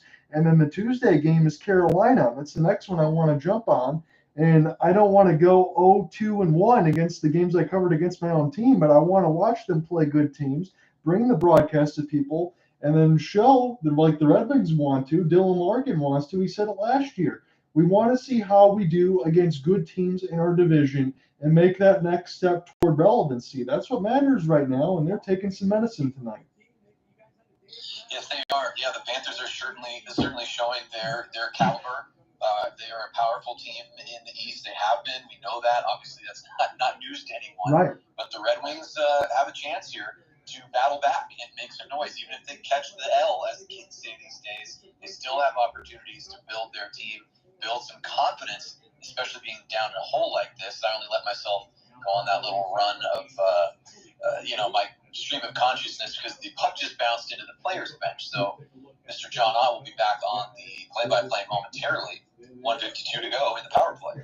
No, I appreciate it. Like I said, if you have any other critical things, if you want to just throw some punches there, because I know I don't do those to you and you don't do it to me, but let's do it. Because if we have to talk about a team playing poorly, let's just call it as it is right now. And that's what you have right now. So Alex Nedeljkovic will watch this one go toward the right side of the dot, as Filip Hronek going to try to get something going. Dare I say the Red Wings need to score on this power play. It's their second opportunity. Dylan Larkin toe drag, gets a shot on Bobrovsky. At least he made something happen there, which was good to see from the Red Wings captain. He's got a lot of speed as this falls back to Filip Hronek in the high slot. They're going to take their time. David Perron going to fake that slapper. He almost lost it in between the skates as this goes to Hronek now. Hronek still holding and waiting. Detroit not really making Florida move too much is what you want to do on the power play, is get these guys to move. But Perron still has it near the right side dot. Now he lets it go. Big block there by Stahl. Good job by Eric Stahl. As now this goes back to Hronek. He's in the same side toward the right dot. They crisscross Dylan Larkin. Perron lets the bomb go. Big rebound, but this was found somehow and lost in between a little bit of catch and love. I thought it was grabbed by Bobrovsky. Yeah, that's a strange one. I think it may have bounced up into the netting behind the goal. But, John, I will say probably the best shot of the night right there by Dylan Larkin. Bobrovsky able to catch it with his right shoulder. And then I can see how frustrated the Red Wings are. And you know what? I'm actually glad to see it. Dylan Larkin chirping after the play, getting intense with his opponent. I like to see more of that as long as they can stay focused to try to get one in. Yeah, I think they need to. That's what you need, some leadership from your captain there. I think that's a good call there by you. You got to be able to find and get first blood here in this second period. If you don't win this game, so be it. But at least put some sort of pushback as Andrew Kopp wins the draw. This is glove down and now behind the net with Dominic Kubalik. It's Seider going to pick it up here for Raymond. Raymond will get this back to Mo. Mo's going to hold. Give it back to Raymond as they crisscross. Seider has in the high slot. Lets it go for a screenshot. That one goes way wide. Easily picked up here by the Florida Panthers, and they can casually get this one down the ice. So as Cooper said, and I agree with him on this side, Dylan Larkin was able to make a good effort on his own. But other than that, that was a power play that needs to be a little bit more simplified and get some shots on the net. As this goes back to Kopp, Sider looking for a one-timer for Kubalik as that got blocked, and Raymond going to take his time now near the right side dot. Another shot for Bobrovsky, and the Red Wings score! Jonathan Berggren! It's 3-1 now, and that's what you need. Get some shots on net, make the move, force Bobrovsky to make the save. He couldn't do it, and the Red Wings now win 2. Well, John, we spoke it into existence, my friend. I'm going to give us the Yes. 50-50 credit. You take half, I'll take the other. I think we had made it pretty clear that someone's ears were burning on the ice in Florida, and that was a beautiful play right there in the dying moments of the power play, just to get the puck toward the blue paint. We see that thing bounce around, Bobrovsky unable to handle it, no clear, and stepping in right there. And John, help me with the pronunciation on that last name. Great to be in the right place at the right time. Jonathan Berggren, is that correct? Yes. What a great job by him just to stay physical in front of net. I'm not sure the referees were potentially going to check on this one, but no, the goal is a good goal, and it's now 3-1, so building back are the Red Wings. I think it's one of those simplifications there, Cooper, and we saw it right because we just saw the game again not too far ago from Calgary in Florida with Sergei Bobrovsky. Get these shots on net. I mean, if you're not doing that, then the scoreline's not going to change. They did that on the power play, made something work at the end, and let's see what can happen here. It could be a whole different game if the Red Wings just commit to getting some more shots. They just hadn't had enough of it the first. Yeah, I agree. I mean, you look up at the scoreboard, you see the time, more than half of the game to go here in regulation. Now it's 3-1. You've pushed back against a tough opponent, and I think there has to be some belief. So let's see if the Red Wings can keep the momentum here. So now into the neutral zone as a face-off win. This goes back in the own end of Detroit, and see how they'll respond here. Really want to respond here with the next goal, but I don't want to get too greedy after getting just one. As this is picked up off the backhand by Rasmussen. And again, immediately fire on net and get the face-off. I think the strategy is starting to implement itself, and we'll see what can happen with an offensive zone draw here for the Red Wings. Yep, it's we've seen it how many times, countless times, John. It's incredible what a successful power play can do for a team. Just that little extra belief, little extra jump. I'd love to see the speed on the right wing flying past his teammates, and the Red Wings make a nice zone entry and get a face-off, and they win this draw. So those Florida Panthers jerseys, I will say that many times, I really do like those, although I understand the original part of it for the Red Wings, but the Panthers got some good ones as well as we're underway. This is now in the Panthers in the defensive side as this is picked up, as this gets knocked away from Luostarinen, and here comes Larkin. Larkin trying to get around Montour with a couple active stick checks. It's loose. Larkin trying to make something happen. Perron fires it off the bar.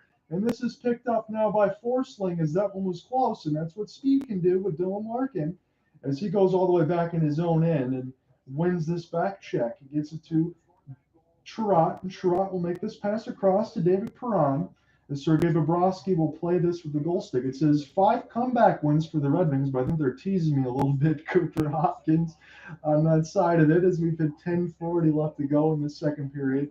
Good chance there. Walks the line. This goes off of the pad of Nedeljkovic as somebody lost a twig. Sam Bennett will pick this up near the right side of the red line as Forsling gets a piece of it. This gets canceled off near the blue line and dumped down where it goes to the former Winnipeg Jet, Andrew Kopp. He was the 5-year signing here for Steve Yzerman.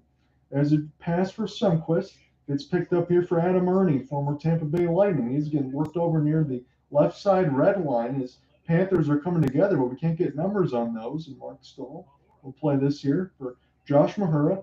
Mahura will get it dumped down deep, picked up here by the Panthers, and they try to backhand it ahead as this gets intercepted by Adam Ernie. So 6 shots to 9. Florida still has the advantage in the second, but the Red Wings already have more shots than they did in the first. As this goes back to Nedeljkovic, plays it quickly into the defensive zone of the Red Wings, and this goes back to the other side. As Aaron Ekblad will pick it up in the neutral zone. Aaron Ekblad lost it in between Mahura, and here's a chance for Ernie. He's got to be quick about it off the backhand. He gets canceled off by Mahura, and Veleno will get a piece of it as Nick Cousins gets to it now. Veleno with an active stick lift, trying to pry this puck loose, but this goes down to the Florida Panthers. Panthers have a 2-on-3. The Red Wings have the 3s. Philip Peronic is back there. Pushes his man to the right side boards. This is picked up by Jordan Osterway. Joe Veleno just trying to get this one dumped down deep. as it goes to the left side red line for Gustav Forsling. Again, no Racco Gudis, who's usually out there as well. He's missing some time with an illness, alongside with Spencer Knight. As Barkov came back, he lost the other two. So nice pass off the boards to themselves. This is picked up by the Florida Panthers. Chris Tierney was the lone goal scorer. He's going to pick it around the boards, pass it to himself, and then shoot in the high slot. And he just missed it. That's Hronik's pass. He had to get it around Cousins. And it gets dumped down the ice back to Forsling. 24 shots to 11. But the Red Wings have just scored the latest goal from Jonathan Berggren. It's now 3-1 Florida. Dumped back down the ice. Picked up here by Osterley momentarily, but a bad turnover in the front. Big save by Nedeljkovic on Ryan Lundberg.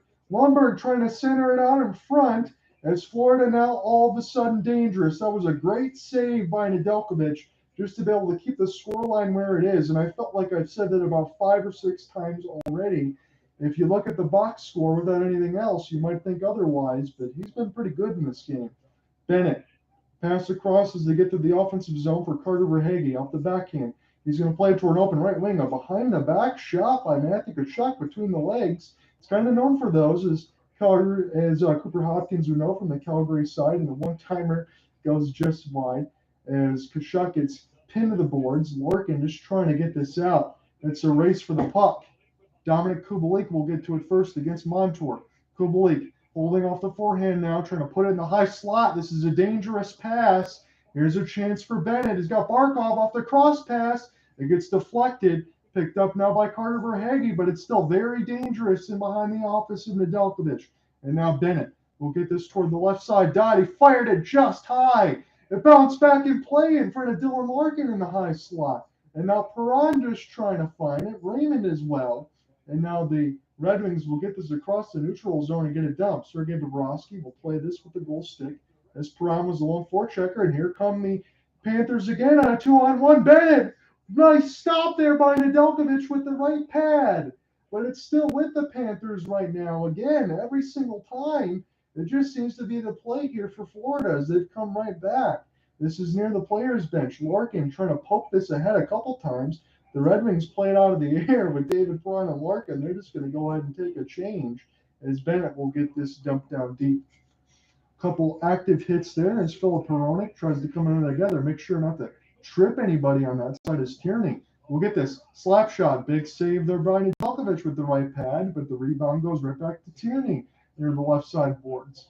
Here's Montour. Stall with a shot. This gets blocked out in front by the wing wheel. Try to get picked up there by Osterley. Andrew Kopp will watch it go around the kick plate. Couple hammered hits there by Oscar Sundqvist. Hronik with the stick lift. He missed it. He's still between his skates. Picked up here by Tierney. Florida with all sorts of puck possession right now. It's only a matter of time, you would imagine, again. Hronik can't get it out as he tried to chip it out of the zone. Red Wings, a lot of tired ones at that. Jordan Osterley sitting about a minute 20. This gets picked up through the blue paint of Nedeljkovic. Finally pinballed out of the right side of the red line, and Sundqvist will get it down deep. The Red Wings can't get anything going offensively because they can't get out of their own end. Here comes Montour off a pass.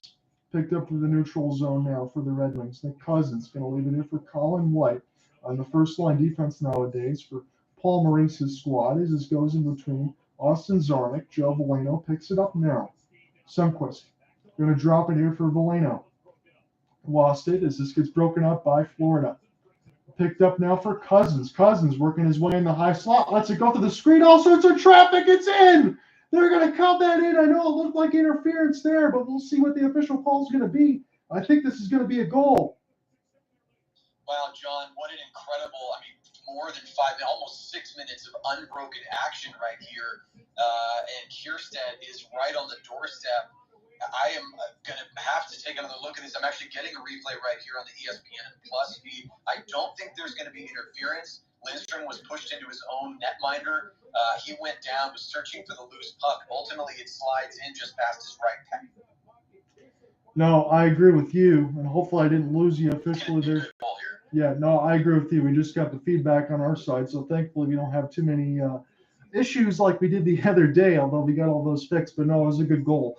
Lindstrom, he did push into Nedeljkovic a little bit. Good work there by Kierstead, as you said.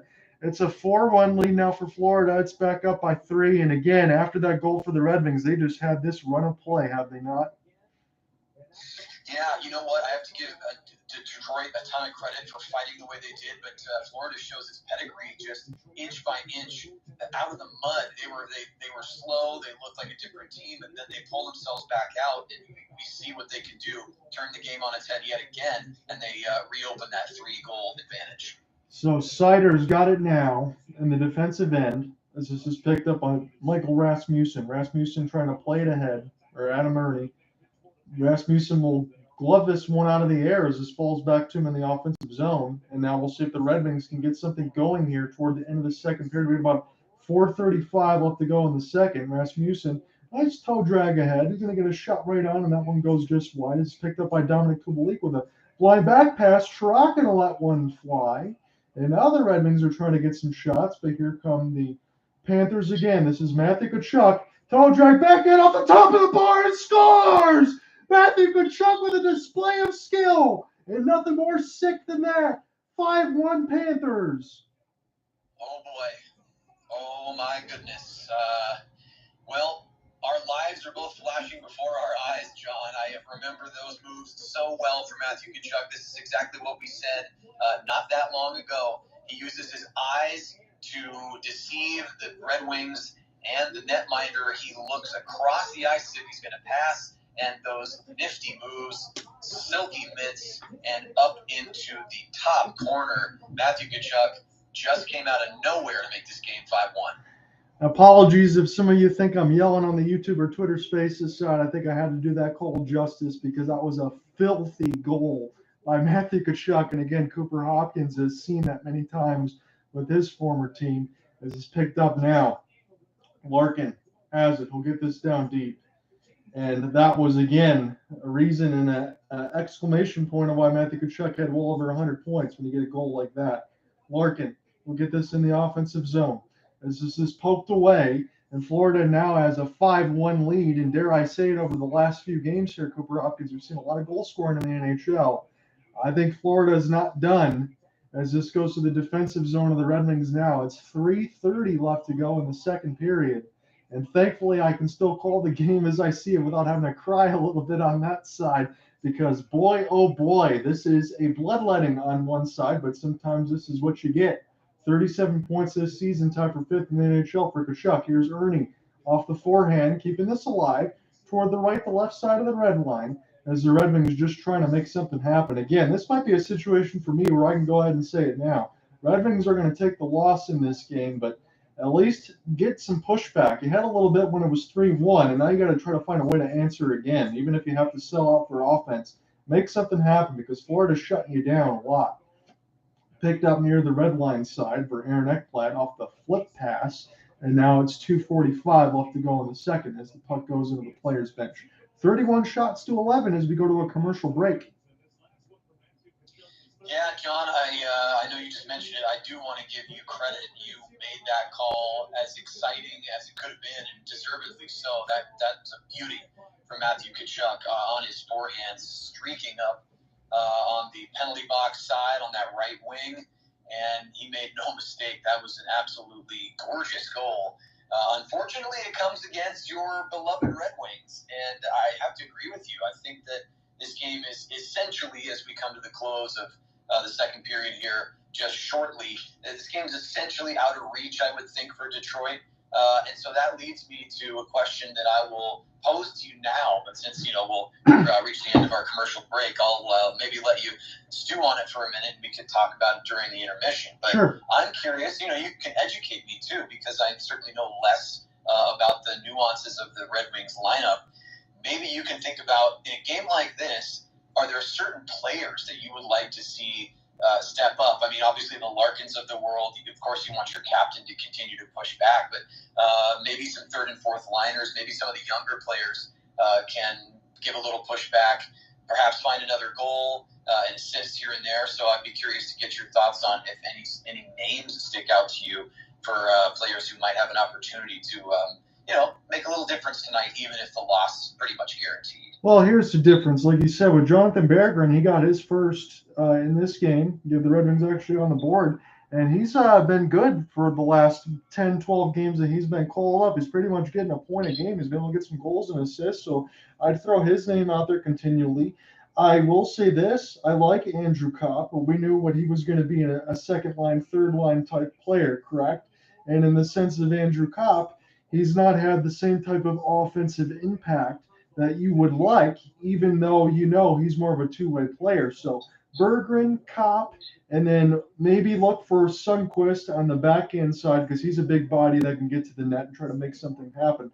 What I wanted to see, Cooper, was a little bit of a pushback. Even though I knew what this game could end up being, I would think maybe Florida would win this one. I'll say 5-3 from the start of it, like we talked about. I was going to back into the action here, but push back from those players and push back to score a little bit more goals, even though I think it's probably out of reach. As the shot goes right on, and we'll get to a little bit more of that conversation when we get closer to our second intermission, because I didn't know Cooper Hopkins was actually going to come save me tonight for doing this broadcast, but I really appreciate it as we get an icing at 225. Well, I hope I didn't bring the bad luck, John, because it was a 0-0 tie game for a good chunk of that first period, and then all of a sudden things started to change. But Red Wings have an ozone draw here. Let's see if they can get a win and maybe get another shot on Bobrovsky. Yeah, I think that's what you need to have. You want to get this second period within 3, and we're being hopeful as the shot gets knocked out of the air there by Bobrovsky, picked up here by David Perron. Again, with David Perron and Kubalik, you can't ask them to do everything every single game, so that's why I don't mention those names, because they've always been consistent. So Perron, Raymond, as this gets bounced away here for Stoll, picked up by Cousins. We've hit the 2-minute marker of the second period. Aaron Ekblad will get this down in between his skates as this goes back to Mo Seider. Mo Seider, he's going to go right to left here for the Red Wings. Again, you always notice his size and his physicality out there. It's been a little bit muted in the sophomore season, but that's how it was for Lucas Raymond. When they start to figure it out a little bit, and you want to kind of focus a little bit more on defense, and they're not going to allow you to have the flashy offensive plays. Turnover here for Osterley, and Larkin was being worked over toward that side, and Osterley is holding that leg. And if there is any other defensive injuries here for Detroit, I might have to hold my breath as he's slow to get up. Well, my goodness, a lot to talk about right there. So we have knee-on-knee contact. That's going to be Montour going to the box right there. And Matthew Tkachuk almost undid all the goodwill that he amassed with that beautiful goal. It was just a terrible decision. He almost blindly throws the puck out from behind Bobrovsky into the high slot area in his defensive zone. It's picked up right there by the Red Wings. And if it weren't for that penalty, I think it'd be 5-2. Boy, so there is a lot to unpack in this game. And I will say this, Cooper, because I know a couple times when I was with you on the Colorcast side, there's been some games that were like 6-2 the other way. And I know sometimes you can't have the team that you want to win always win the game. But in games like these, Cooper, what do you want to see? The same thing that I do, like a little pushback and just an answer when you know the game's probably over anyway? Yeah, listen, we've both been on this side of things more times than we probably want to count as Red Wings fans and Flames fans, respectively. But, what I'm looking for is I'm looking for maybe a little additional ice time for guys who don't usually get a ton. And I'd love to see them make the most of it. Obviously that I don't bring a ton of specifics to that. You have the knowledge of that roster, like you said, and you listed a couple of names that I'm going to keep my eye on as we reach the end of the second and get into the third. But yeah, if you're a player that has an opportunity, seize that opportunity. It doesn't matter what the score is. You can still make a difference as an individual, and that helps your team in the long run moving forward. So when we do get to this second intermission, I'll probably have a couple questions to pose to you as well, and then we'll go a little bit around the league, although I think there's only 5 games here tonight, so it's not a completely packed schedule. But this was one that I was looking forward to, regardless of what the result would be, because it's 2 teams in the Atlantic Division. Red Wings are battling for a playoff spot.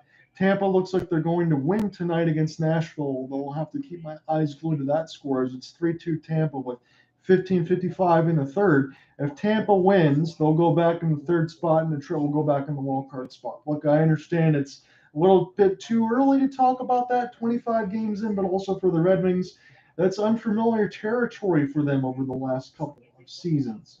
So it's a power play for Detroit, and it's another one that they need to score on. as it's now 5-1. It's been 4 goals for the Florida Panthers in this second, and Nedeljkovic has been out there for all of them. And Derek Lalonde, the first-year head coach for the Red Wings, likes to keep his goaltenders out there the whole time. So if they get shelled, they're going to get shelled. He gives usually Ville Husso going to get his night off, meaning he's going to get his night off regardless as we get a stoppage. Yeah, you know what I like to see immediately after that last ozone face-off win by the Red Wings is they had a set play going. It got a really good shot on it, just went wide to the right. As we have another face-off coming up here, but the puck is bounced into the stands. And don't mind me if I step on your toes a little bit, John. I think my feed, for the first time in existence, it's ahead. I think I'm about 3 or 4 seconds ahead of you. So I don't want to jump all over you. We have another face-off here for the Wings, another opportunity. No, I appreciate it, man. I'm just happy that you're on here with me again. Wish it could be better circumstances, but I wonder how it's going to feel in February when our two teams play against each other for 2 times in 2 weeks. But I'm looking forward to that anyway. Here's a possible 2-on-1. Here's a cross pass. Good save by Nedeljkovic with a break. And how many times is he going to have to answer as Barkov got denied? Boy, that was a smooth play right there on the penalty kill, and Nedeljkovic makes it look easy with the leather. Boy, he had a Panthers player streaking down right in his doorstep, and he makes a beautiful save. That's what I like with Nedeljkovic there. He was right there. He made the save, no extra movement. Again, I think the 5 goals against, I know it's going to look rough, but I really don't. I'm going to be honest. I don't put those all on Nedeljkovic. It's just been some poor play by Detroit, but that happens sometimes.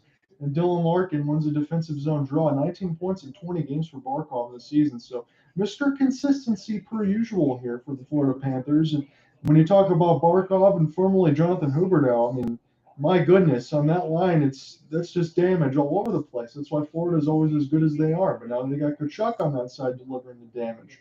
So Larkin trying to get in on the other end after winning a defensive zone draw, as this is partially picked up by Hronek and let one go through the screen, and this goes right in the breadbasket of Bobrovsky as he holds with 28 seconds left.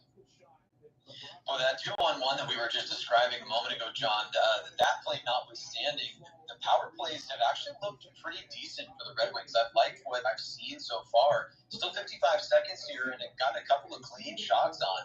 Let's see if they can corral this bouncing puck and bring it in with a nice entry and maybe set up some zone time here.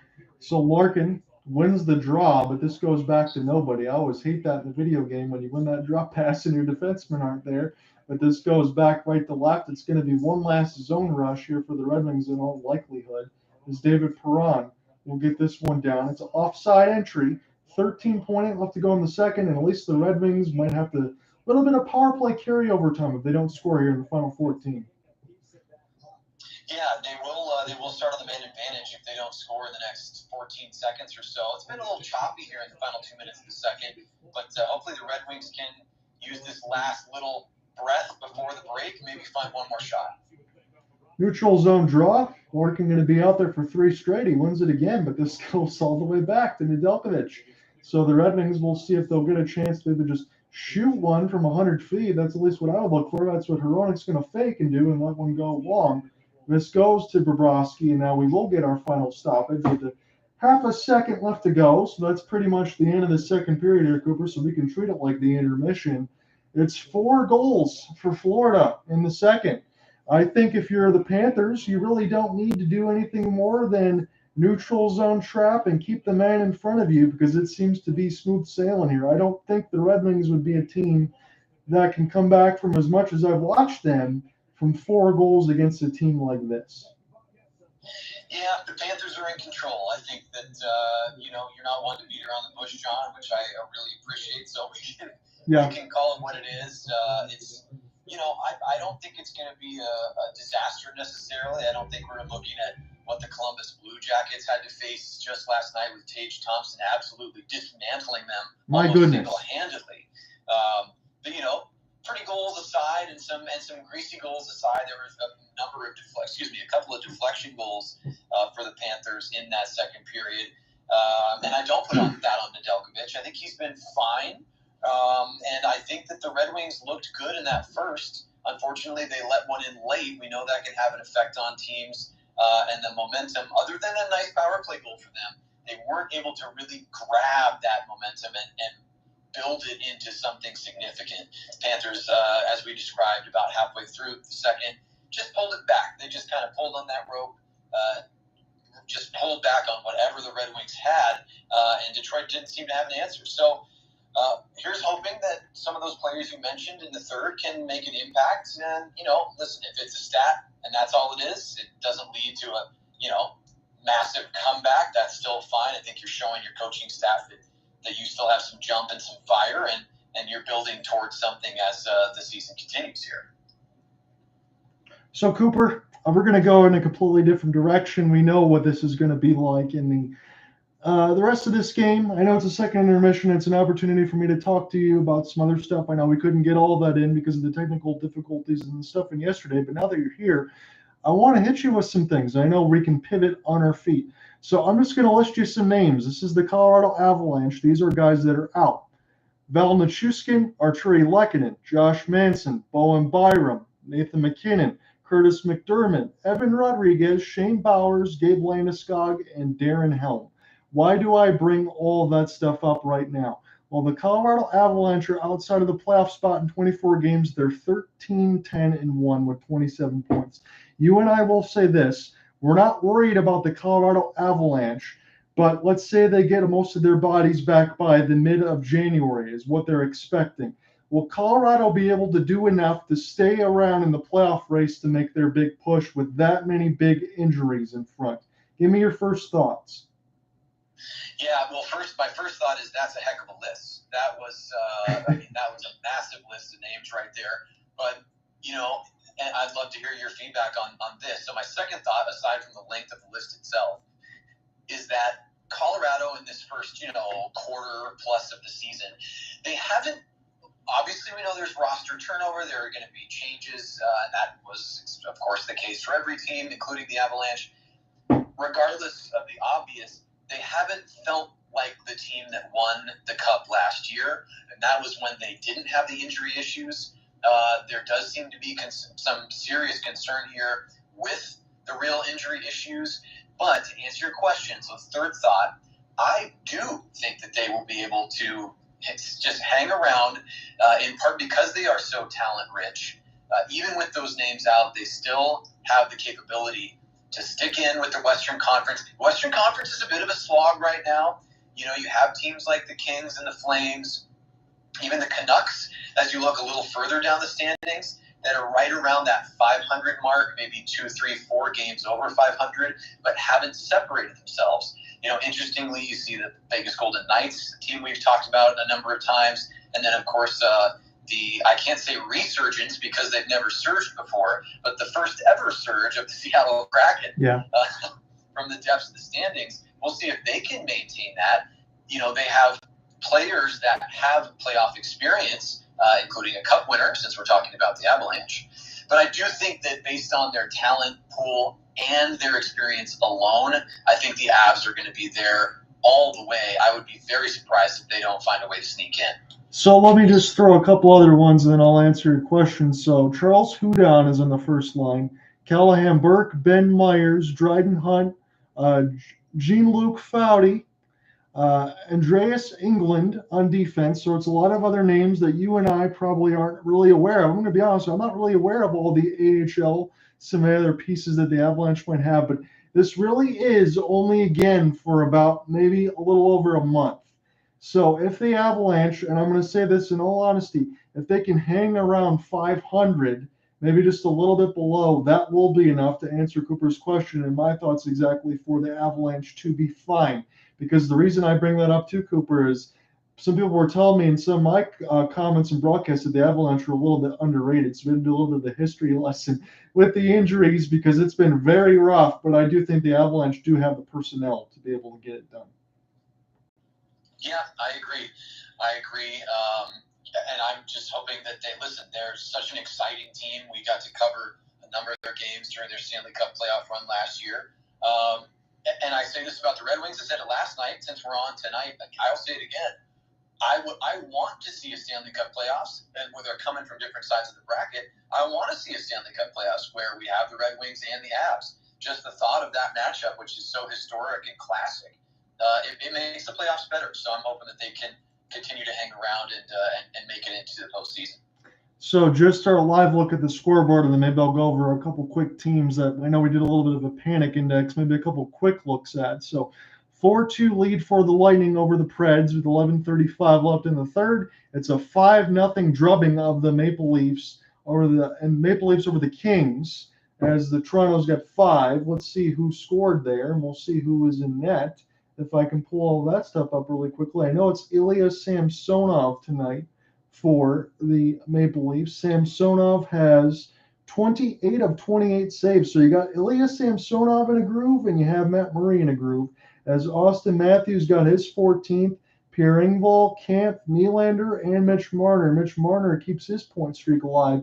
I keep looking at this Leafs team, Cooper, only because I know we're covering them on Saturday, and I'm really looking forward to that assignment. Even if you can't do it, I'll end up covering that one. But the opening for Hockey Night in Canada, I think, has the potential to be nasty at 7 p.m. Eastern on Saturday in a really good way. 2 good teams.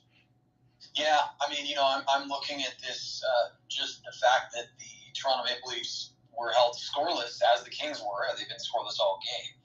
But the first period ended 0-0, no goals. And then all of a sudden, we're talking 5 minutes in, the Maple Leafs score 2 goals from Engvall and Kemp within within less than 30 seconds of one another.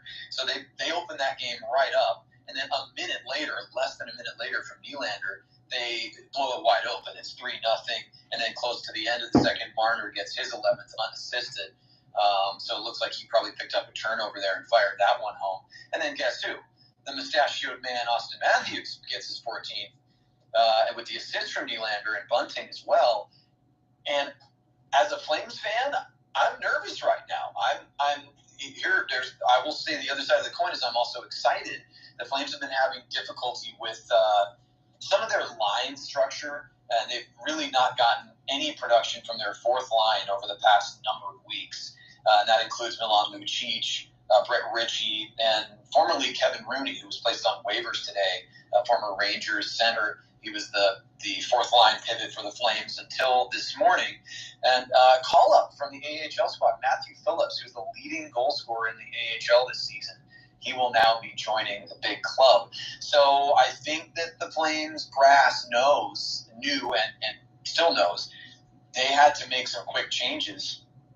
They've gotten themselves up above that 500 mark now with 14 wins. And I think in order to keep that momentum, especially against one of the top teams in all of the NHL, like the Maple Leafs, you got to have at least more potential to score. We've seen Ruzicka really pick it up. We've seen some better play from Nazem Kadri. Even in the game last night, Kadri was much more noticeable. And Toffoli was around it all night, including with a tally. So I think a good move to bring up Phillips by Brad Treliving and Daryl Sutter. And we'll see, John. It's going to be wild. I certainly hope that we have a different outcome than the Kings have had tonight as they trail and will look to ultimately be shut out by the Leafs with just about 4 minutes left to go in the third. That's what I'm hoping, and that's what I'm kind of alluding to, Cooper, in the sense of if the scoreline is very similar on the Maple Leafs Kings side like it is for the Red Wings and the Panthers, I'd be disappointed in that Saturday matchup because I feel like it could be a really good game. Hopefully it's not very one-sided because I'm trying not to build it up too much for you and I working an opening for Hockey Night in Canada, but between the Maple Leafs and Flames, I don't think it gets much better, really, on that side. No, it's going to be an exciting one, and I'm frankly a little bit surprised that the Kings could push back at all. Listen, they may still get a late goal here, but the writing is on the wall. The writing is painted all over the wall. They were dominated tonight by the Leafs, and the Leafs, they're not the Bruins, but they're not far off. I mean, the Bruins have been so excellent this year. But yeah, my goodness, the Bruins continue to just tear through every opponent essentially. Yeah, they're tied right now with the New Jersey Devils for 43 points. They have a game in hand, so technically the points percentage are the best team in the NHL. Small little panic index thing for me, because I know we talk about Colorado and you and I have no panic. They'll be fine. For the New York Rangers, I wonder how some of their fans are feeling as they're sitting at 13, 10, and 5 just outside the playoff spots. Any thought for that for Cooper for the New York Rangers? Well, you know what? I basically just want to see them sit back. I mean, as a fan, I'm trying to put my brain in the shoes of a New York Ranger fan. I think that the panic index has dropped a little bit. I know that they haven't gotten the results that they were expecting, but after you take down a team like the Vegas Golden Knights 5-1, which they did last night, Yes. to get that 13th win, and I will say, I want to correct myself. I think I claimed that the Flames had 14 wins. I wish they only have 13 right now. But when you take a team down like the Vegas Golden Knights 5-1, and you do it with a 4-goal third period, that tells me, and as a fan, listen, we have a tie hockey game exiting the second intermission, right? Mm-hmm. 1 goal in the first for the Rangers. The game's tied up in the second by Marchessault, and then the Rangers explode in the third. I mean, you don't want it to come that late. You don't want it all to come in bunches like that, but sometimes that's hockey. Goals do come in bunches. You know, one player gets a tally, and then the rest of the team smells blood. And that's what the Rangers did against a really good Las Vegas team. And the interesting note that I saw when I was watching some of the highlights, everything that you just described, it was Gerard Gallant changing up some of the lines. So for line one with Mika Zibanejad, it's Capo Kakko and Alexei Lafreniere. You remember during the playoffs when we covered one of those games that was scintillating against the Tampa Bay Lightning. They were on line 3 with the kid line, and now Zibanejad's got a couple of younger teammates on that line. And Alexei Lafreniere, he was not that long ago the first pick in the NHL draft just a few years ago when the Rangers won during the COVID pause of the lottery bowls. That I think you put those guys up there with Mika Zibanejad. Zibanejad makes everybody better as we're getting a good look at fisticuffs between Brady Tkachuk and Trouba. I like that one from a few days ago. Yeah, Brady Tkachuk has really grown into himself as a leader in the NHL. He's a goal scorer. I mean, we're literally watching the replay of him tallying right there, and then he's not afraid to drop the mitts, which he did against Trouba, and Trouba's no slouch. That's a tough fight right there that I would say he won. Tkachuk did, but Tkachuk tonight, his brother, big brother, with those silky mitts, man. That goal, I'm going to remember that one for a while. But also just remembering yesteryear, literally last season. I'm glad you referenced that Rangers and Tampa Bay Lightning game. That first game of their series in the last Stanley Cup playoffs was a classic, and the Rangers were so excellent in that game. One of the best team performances that I've seen in a long time. And, you know, Tampa Bay Lightning did what they've done to so many teams. They just took it on the chin and turned that series around on a dime. And the Rangers did not look anywhere close to as good as they did in that first game as that series continued. No, they did not. And again, I'm glad we were able to do that and work that game. And I'm going to be looking forward again when the playoffs happen because that's going to be so much fun, man. I think we were able to grow a little bit into our own, meet and work some of the stuff on Colorcast and work some of these games. Look, I know the way that you and I work these games hasn't changed much over the time that we've done that, but I think our structure and everything else is pretty good. I enjoy the back and forth. I enjoy the play-by-play and coverage. I mean, hell, if you wanted to call this third period and save me, you could definitely do that, but I figured I'll just go ahead and finish this one off and hope that Saturday won't look like the same thing on the other side, because I would be a little bit sad if the Flames gave the same performance that the Red Wings are giving against the Panthers today against the Maple Leafs. Well, we can make this deal, John. So I will let you close out the play-by-play tonight only because, listen, I'm selfish. I enjoy your familiarity with the Red Wings and your game flow. Calling this tonight has been so great. But, of course, that also means that you have the potential of having to call more goals for the Florida Panthers if they have had plenty tonight. So the deal is, if the Flames fall on their faces against the Toronto Maple Leafs, and it's, let's say, 6-2 for the Leafs, you get to turn right around and say to me, no, please, Cooper, no, just keep going ahead with that. I hope you enjoy calling all of those Austin Matthews goals. He already has 4 tonight, so please continue. You knew exactly where I was going with that, man. That's why I love working with you. Sometimes we get nights like these. You and I have been on the both sides, but man, I really appreciate you coming and talking with me and hanging out for this time, because I know there's other things that you could be doing, but you get to watch one team get drubbed on, and we get to have fun and laugh about it. At least, hopefully, you're not seeing so many used car commercials. You didn't have to dream about it when you went to sleep last night. Yeah, I can't. I couldn't tear myself away from the Hyundai website for some reason. I was checking my screen time on my phone. Yeah, I was on that site for 4.5 hours. Couldn't figure out why, but anyway, no, I'm luckily not getting as many holiday sales event commercials tonight. Like we said, unfortunately, we're getting a lot of Panthers action. But listen, it's still great. Making these calls is so fun with you, and jumping in on the color side is fun too. And it gives me a chance, frankly, to learn more. I think a lot of times, and obviously, listen, we're not on the ESPN team right now with stats in front of us and a producer in our ear. So it gives me a chance to learn more about both of these teams. And of course, I've seen the Panthers and made that broadcast, called that game with you against the Flames. But even though I have your resources for the Red Wings, it's nice to be able to be live and up front with the Red Wings and making the call tonight. This is great, and I'm looking forward to doing a lot more of these. And then we'll see on Saturday. I hope that we get to make some fantastic goal calls from guys like Andrew Mangiapane. Maybe Dylan Dubé will make his presence known. Maybe Huberdeau takes over.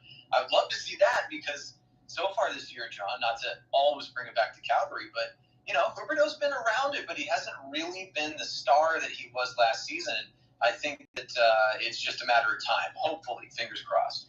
Yeah, it's one of those situations. If I look at it from an innocent bystander on the other side between the teams between Toronto and Calgary, I'd feel the same way. I just want to see a good competitive game going into that. I'm looking forward to your call. I'm looking forward to the weekend. So I'm actually really excited for that one because, again, I know what Toronto's trying to do, and they seem to be turning into that team in the Eastern Conference. We talk about New Jersey and we talk about Boston for good reason. And people like to make fun of the Maple Leafs because of the playoff ineptitude. But during the regular season over the last few years, make no mistake about it, the Toronto Maple Leafs are a team that's usually well around 100 points, and they look like a machine. Yeah, they do. And you know what? I want to say in terms of teams that haven't looked like a very well-oiled machine, it's been a challenging rebuild for the Red Wings, as you well know. We don't need to crack open the history books and go through every step.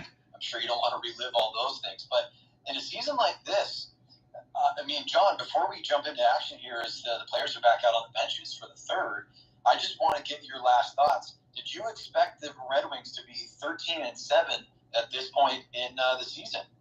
No, 13-7-5 is a pretty good record, everything considered. But also the Red Wings, as we're going to get back underneath the action here, starting a power play, they've had some games where when they lose, Cooper, they really lose. They'll give up 7 or 8, and in the games that they win, they don't give up anything. So when they get blown out, luckily it just counts as a 2-point loss and not anything more. But we'll see what happens now for the Red Wings, and I'm going to turn this TV up here a little bit as we get back underneath. It is 5 seconds left to go as it's near the right side red line. It's going to fall right there. Sherrod, you hit the right side of the bar, and it stayed out.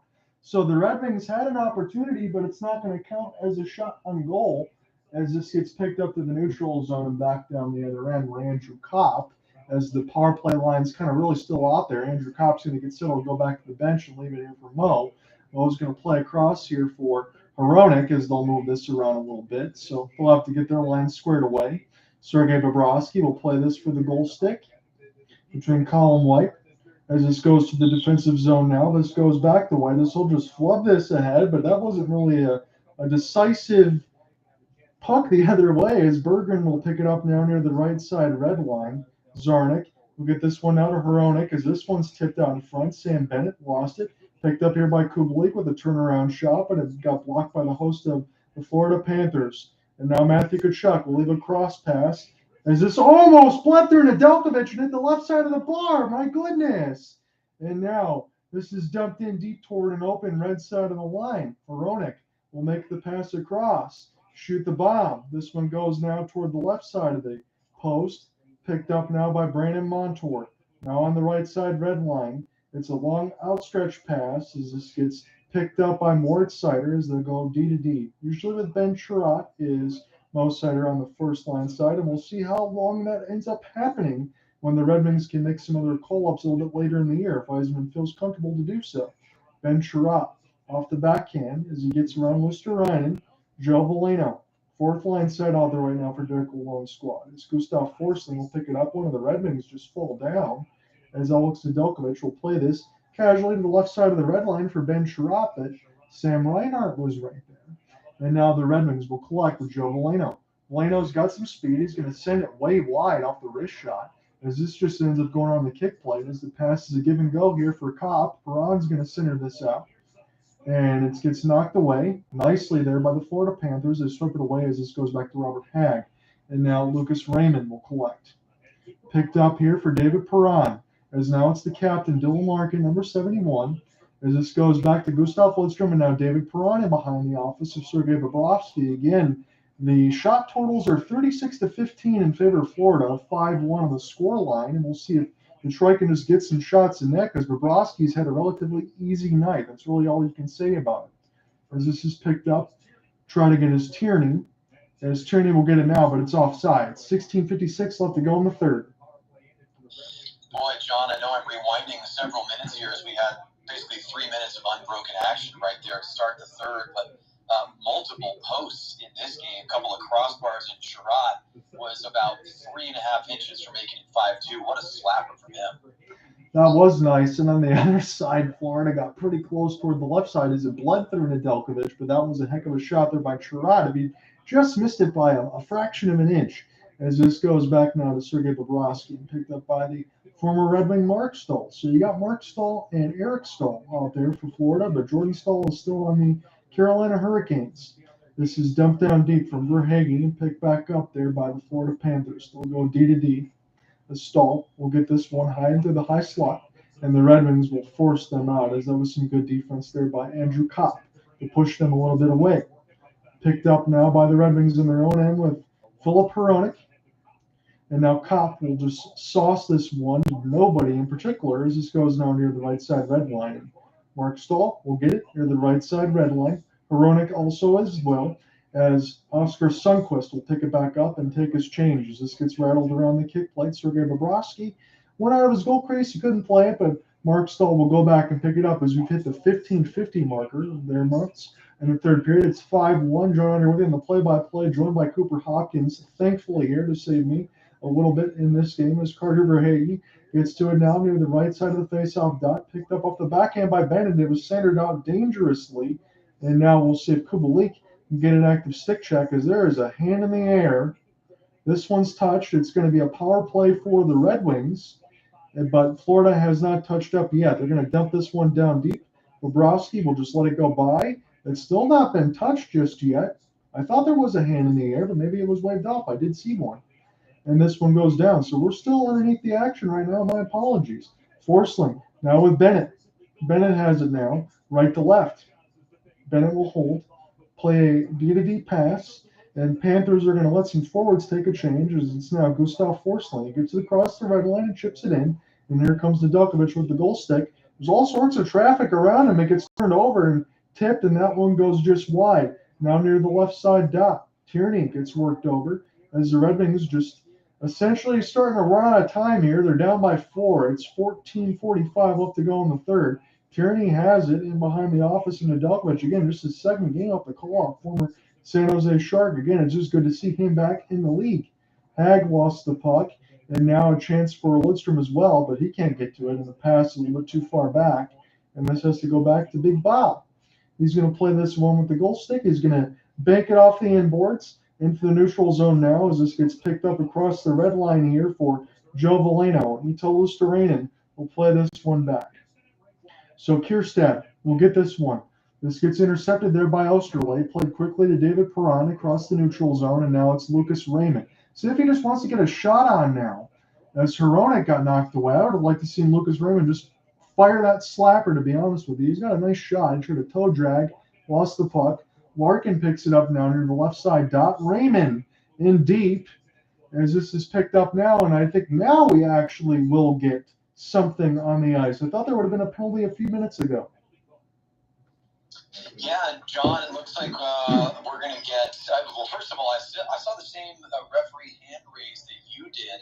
I was expecting a penalty as well, but it may have just been, it was either one, inadvertent, or it was two, potentially for a delayed offside. But either way, I think the Florida Panthers may have touched up. was waved off. That was a confusing one, but it's another penalty to the Panthers. And so the Red Wings, who looked decent on the power play tonight, they did give up that 1-2-on-1 the other way. The penalty killers had a really nice shot at it.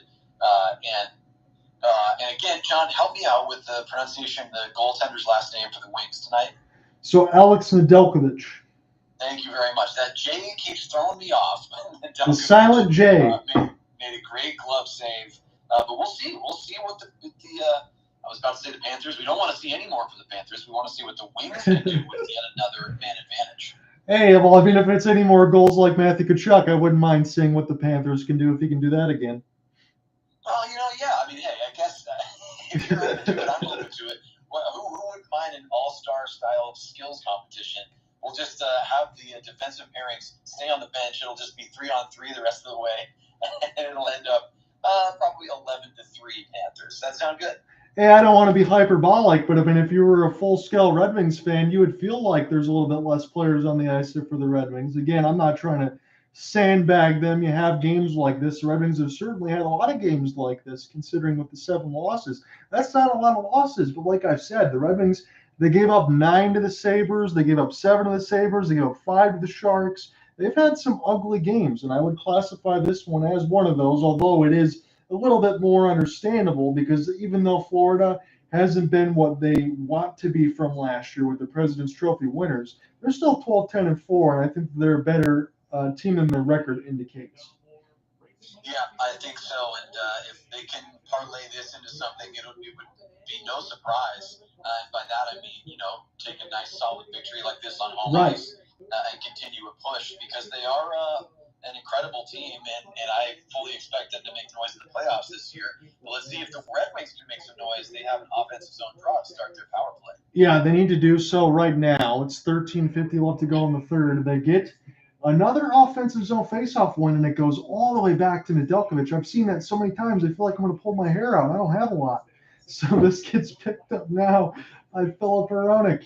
And now the Red Wings will try to go left to right. David Perron will leave it here for Kubalik as Perron got stick lifted expertly there. And this gets cleared back down. So 1 for 3 is the Red Wings power play at 21%, which is 19th. And Cooper, toward a couple of years ago, this Red Wings power play has been dead last. So to see from 30th to 19th is a hell of an improvement. At least I'm going to live with that. They've already scored 1 as this gets gloved down in the air away from Kubalik and now across the red line. So the Red Wings power play could be going 1 for 4. It's 1:10 left to go in this power play now as this gets rattled around the kick plate again.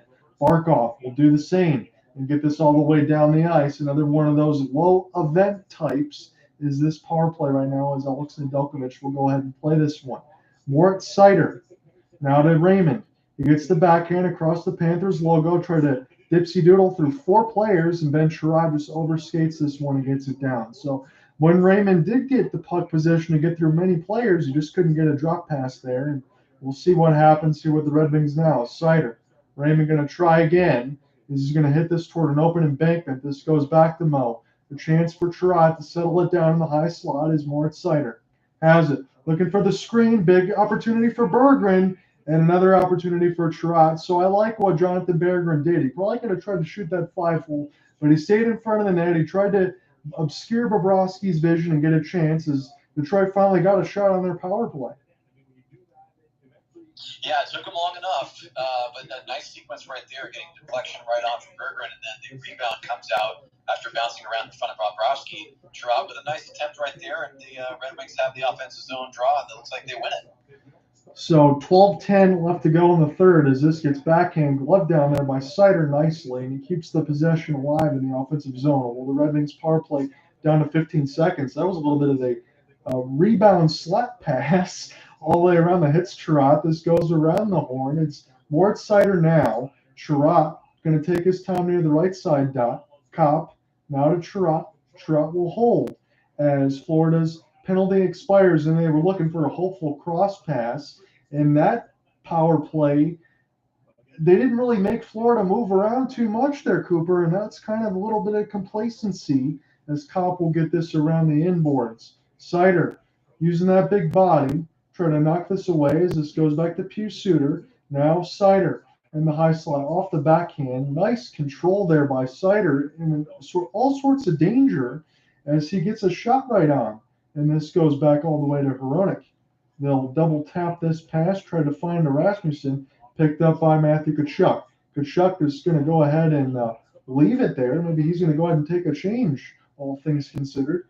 Here's an opportunity now for Tkachuk. That was a weird loft pass. I didn't know what he was going to do there, but Tkachuk's got it now near the left side red line, picked up now by the Red Wings. Pius Suter. It's a 3-on-2 here for the Red Wings. Toward the right face-off dot is Michael Rasmussen trying to get away from this work off a puck here. Picked up by the Panthers. It's Suter. And now a chance now for Adam Ernie as the third line's out there for Derek Lalone's squad. Ernie now near the right side dot goes D to D looking for the deflection. It's dangerous a couple of times, but Bobrovsky caught it from Suter and he held right on near the left side of the crease.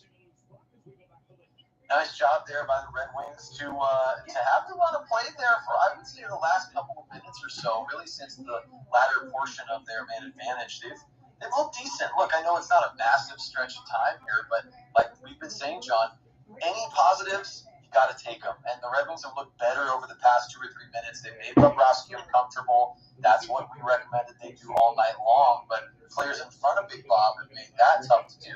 But over the last few minutes, I like what I've been seeing from the visitors. Yeah, and if you're Florida, I will say this on the other side. You're doing what you need to do with Sergei Bobrovsky. You understand you're going to miss Spencer Knight for some time now, and you got to be able to protect your goaltender on the back end. So I like what Florida's done on that part of it. So it's Dominic Kubalik overskating the puck as this goes back to the Panthers logo. Picked up now by Detroit. It's Austin Czarnik off the forehand side. And now Veleno will collect. Veleno trying to leave this back for Czarnik, but a good job there by Forsling to cancel that off as this goes back to Joe Veleno. Trying to center a pass in through the slot, but Gustav Forsling will pick it up off the backhand. He's just going to lift this ahead to one of his forwards, get this down the ice as it bounced off of Barkov. Kubalik got canceled off the puck there by Alexander, and this gets slapped down the ice quickly as it's now for Robert Hagg.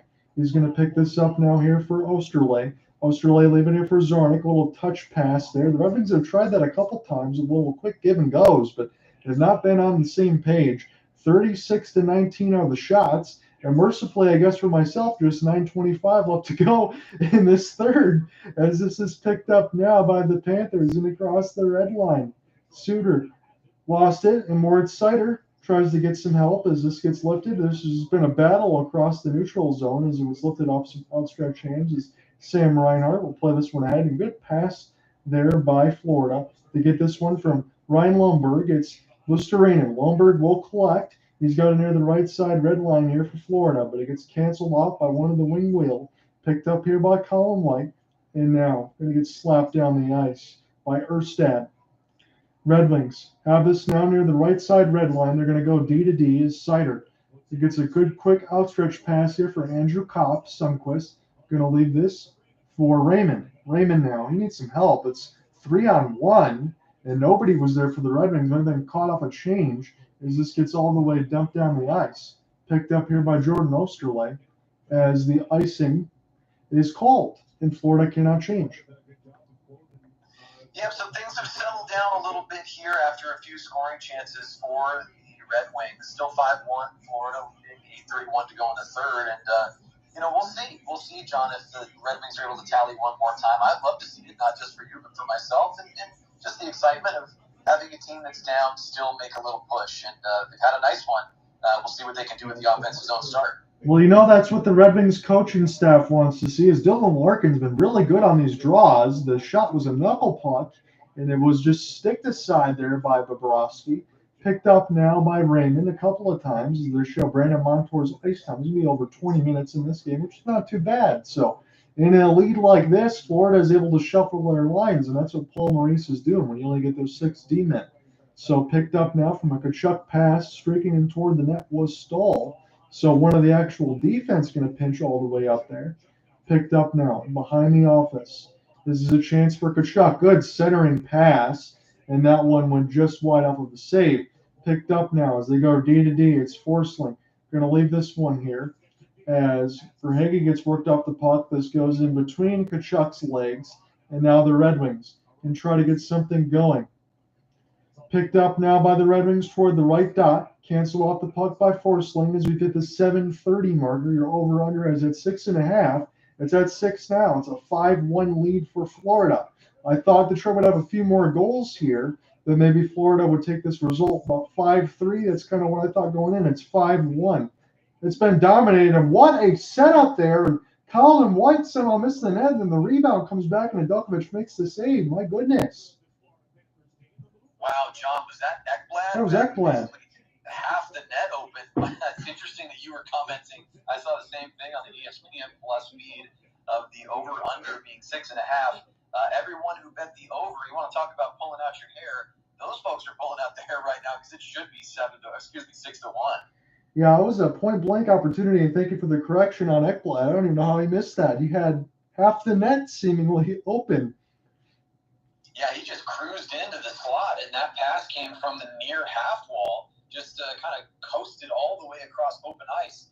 And, to be completely honest, I'm not sure how he missed a net that was 2/3 open. The way he slammed the ice after that shot attempt, I think he feels the same way. So we can get with our final scores updated. This makes a lot of sense in the Atlantic, so I'm just going to go ahead and bring this up. So the Maple Leafs, they stay hunkered down in second with a big 5-0 win over the Kings. They scored 4 in the second to be able to get that lofty win. And the Lightning now will take the third spot in the Atlantic with a 5-2 win over the Preds. That will drop the Red Wings into the wild card spot as it stands right now, because they're probably not winning this game with 7:14 left in the third. So that's a live look at your Atlantic Division standings here. Is there's been some movement as the Lightning go back to spot number 3. Yep, the Lightning continue to do what they do year after year, and this is a bit of a non sequitur, but I just want to throw this out there, and I'm not saying this because I'm a Flames fan. I'm saying this in appreciation because I did get to watch for the years that we had him.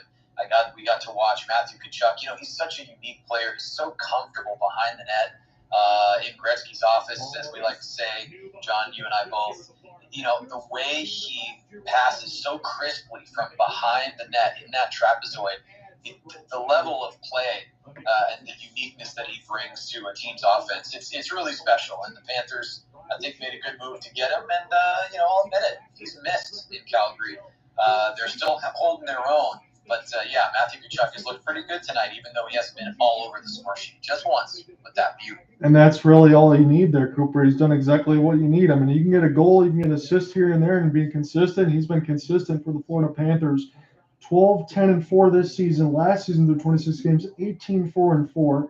So, no, the Panthers haven't been that same level that they were last year when they won the President's Trophy. But make no mistake about it, getting a player like Matthew Tkachuk and be able to get him signed long-term, I don't think Florida's going anywhere anytime soon. So picked up now by the Red Wings through a lofted pass as we've hit 6:35 left to go in the third. John and I with you on the play-by-play, joined by Cooper Hopkins, and I say thank you many times over for that as this goes in the webbing and the catching glove, and we get an offensive zone draw for Detroit. Yeah, 6:35 to go, as you mentioned, and they're, of course, right on time. There's a Tkachuk doing what he does best. Forget the passing and the scoring. What he does best is chew on his mouth guard.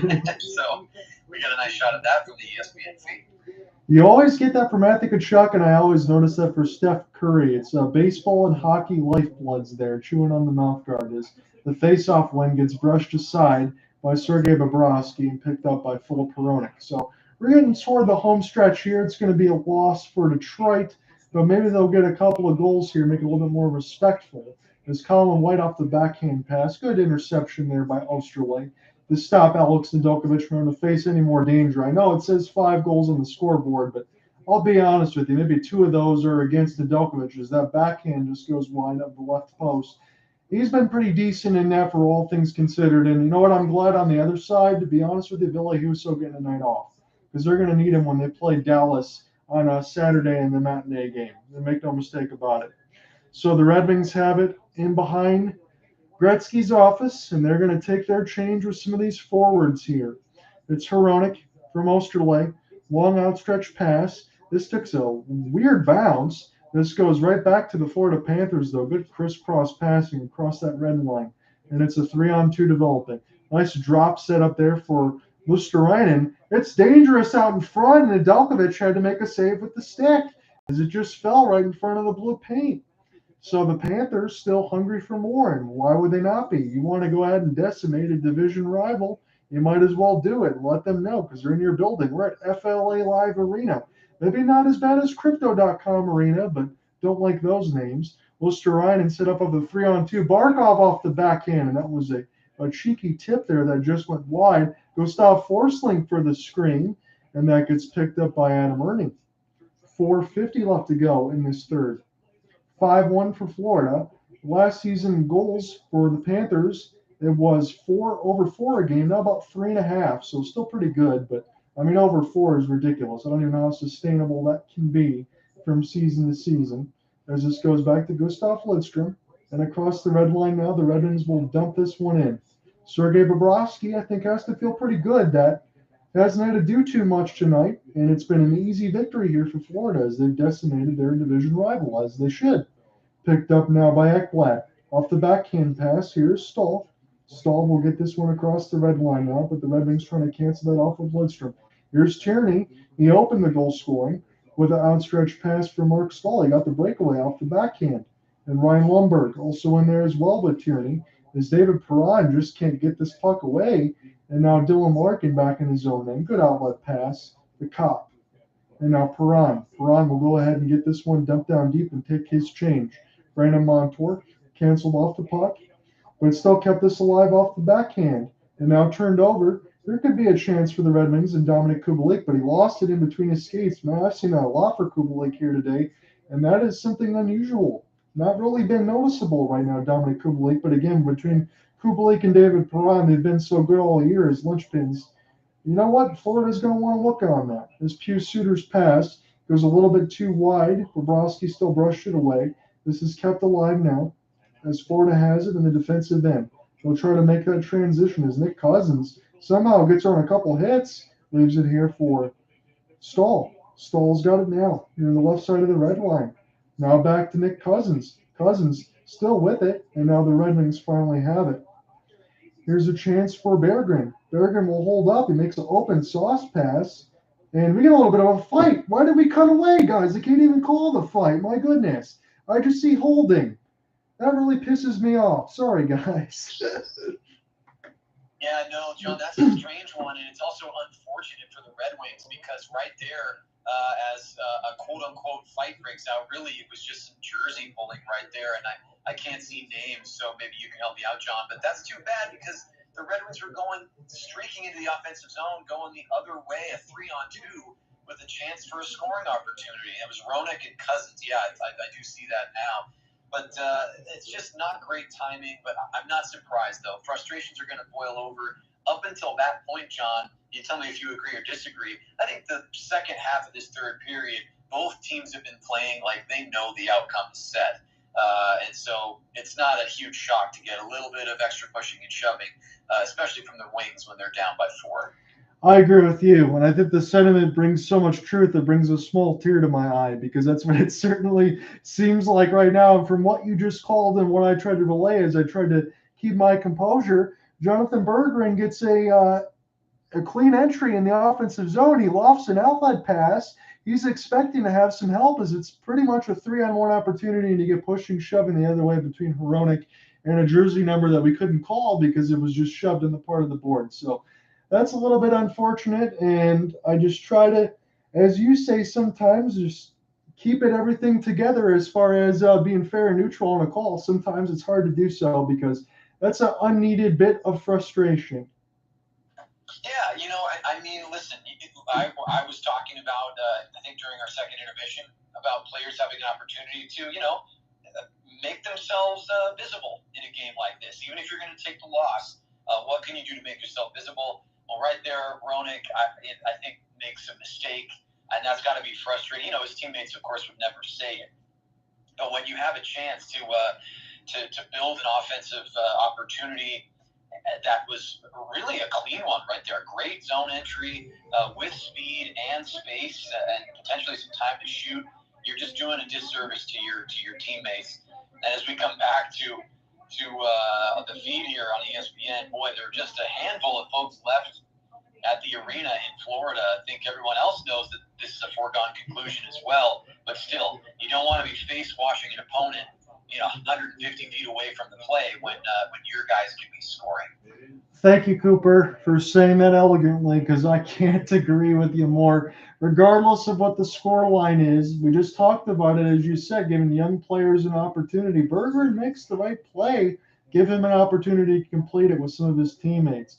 So it's a Florida power play, all things told, and they've been really good tonight on that side. In the first couple, they had 8 shots, they didn't score, but that was because Nedeljkovic was standing on his head in the first period. Forsling lets one go, and it goes right in the loving catching glove, and we'll do it again. Yeah, nice, easy save right there. Boy, gosh, I'm just seeing this right now, John. Talk about injuries. We talked about the Avalanche, but a pretty significant injury report for the Red Wings as well. I'm sure they're hoping to get some of those names back as soon as possible. Yeah, Robbie Fabry and Jacob Verana. Jacob Verana, again, they pretty much missed all year, and Tyler Bertuzzi as well. He broke his left hand, and now he broke his right hand.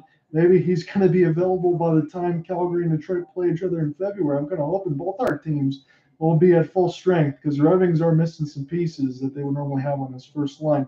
Maybe a little bit more of a pushback.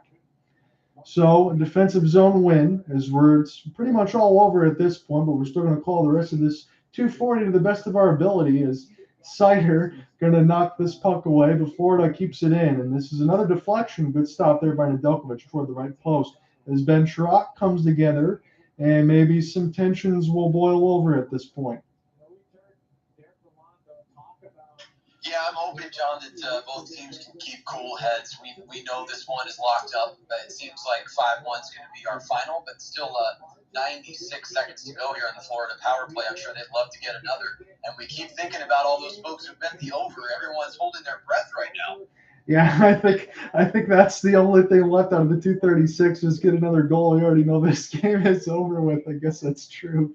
So Chirac, the clear down the ice.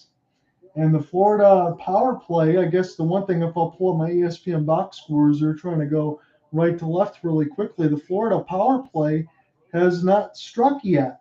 So with all the opportunities that they've had, I guess the Red Wings can hold their hat on that. I guess that's the one tip of the cap and the feather that I would give, because they have had a lot of shots, but Nedeljkovic has been decent for when he's at a stop. So 1 minute left to go in the Florida power play. It's going to be exactly at the score clock. I'm going to minute left to go in this game when this power play is done if they don't score. So what kind of lines do you use right now is the question mark. Is I've never seen so many empty seats in my life in a game like this. I'm just going to call that in all honesty. You pay a lot for these tickets as this goes toward the right side of the dot, picked up now by Florida. Is again, this power play, they don't really seem in too much of a need to score as they're up by 4. It's kind of a little bit of window dressing as the puck has just moved around the horn.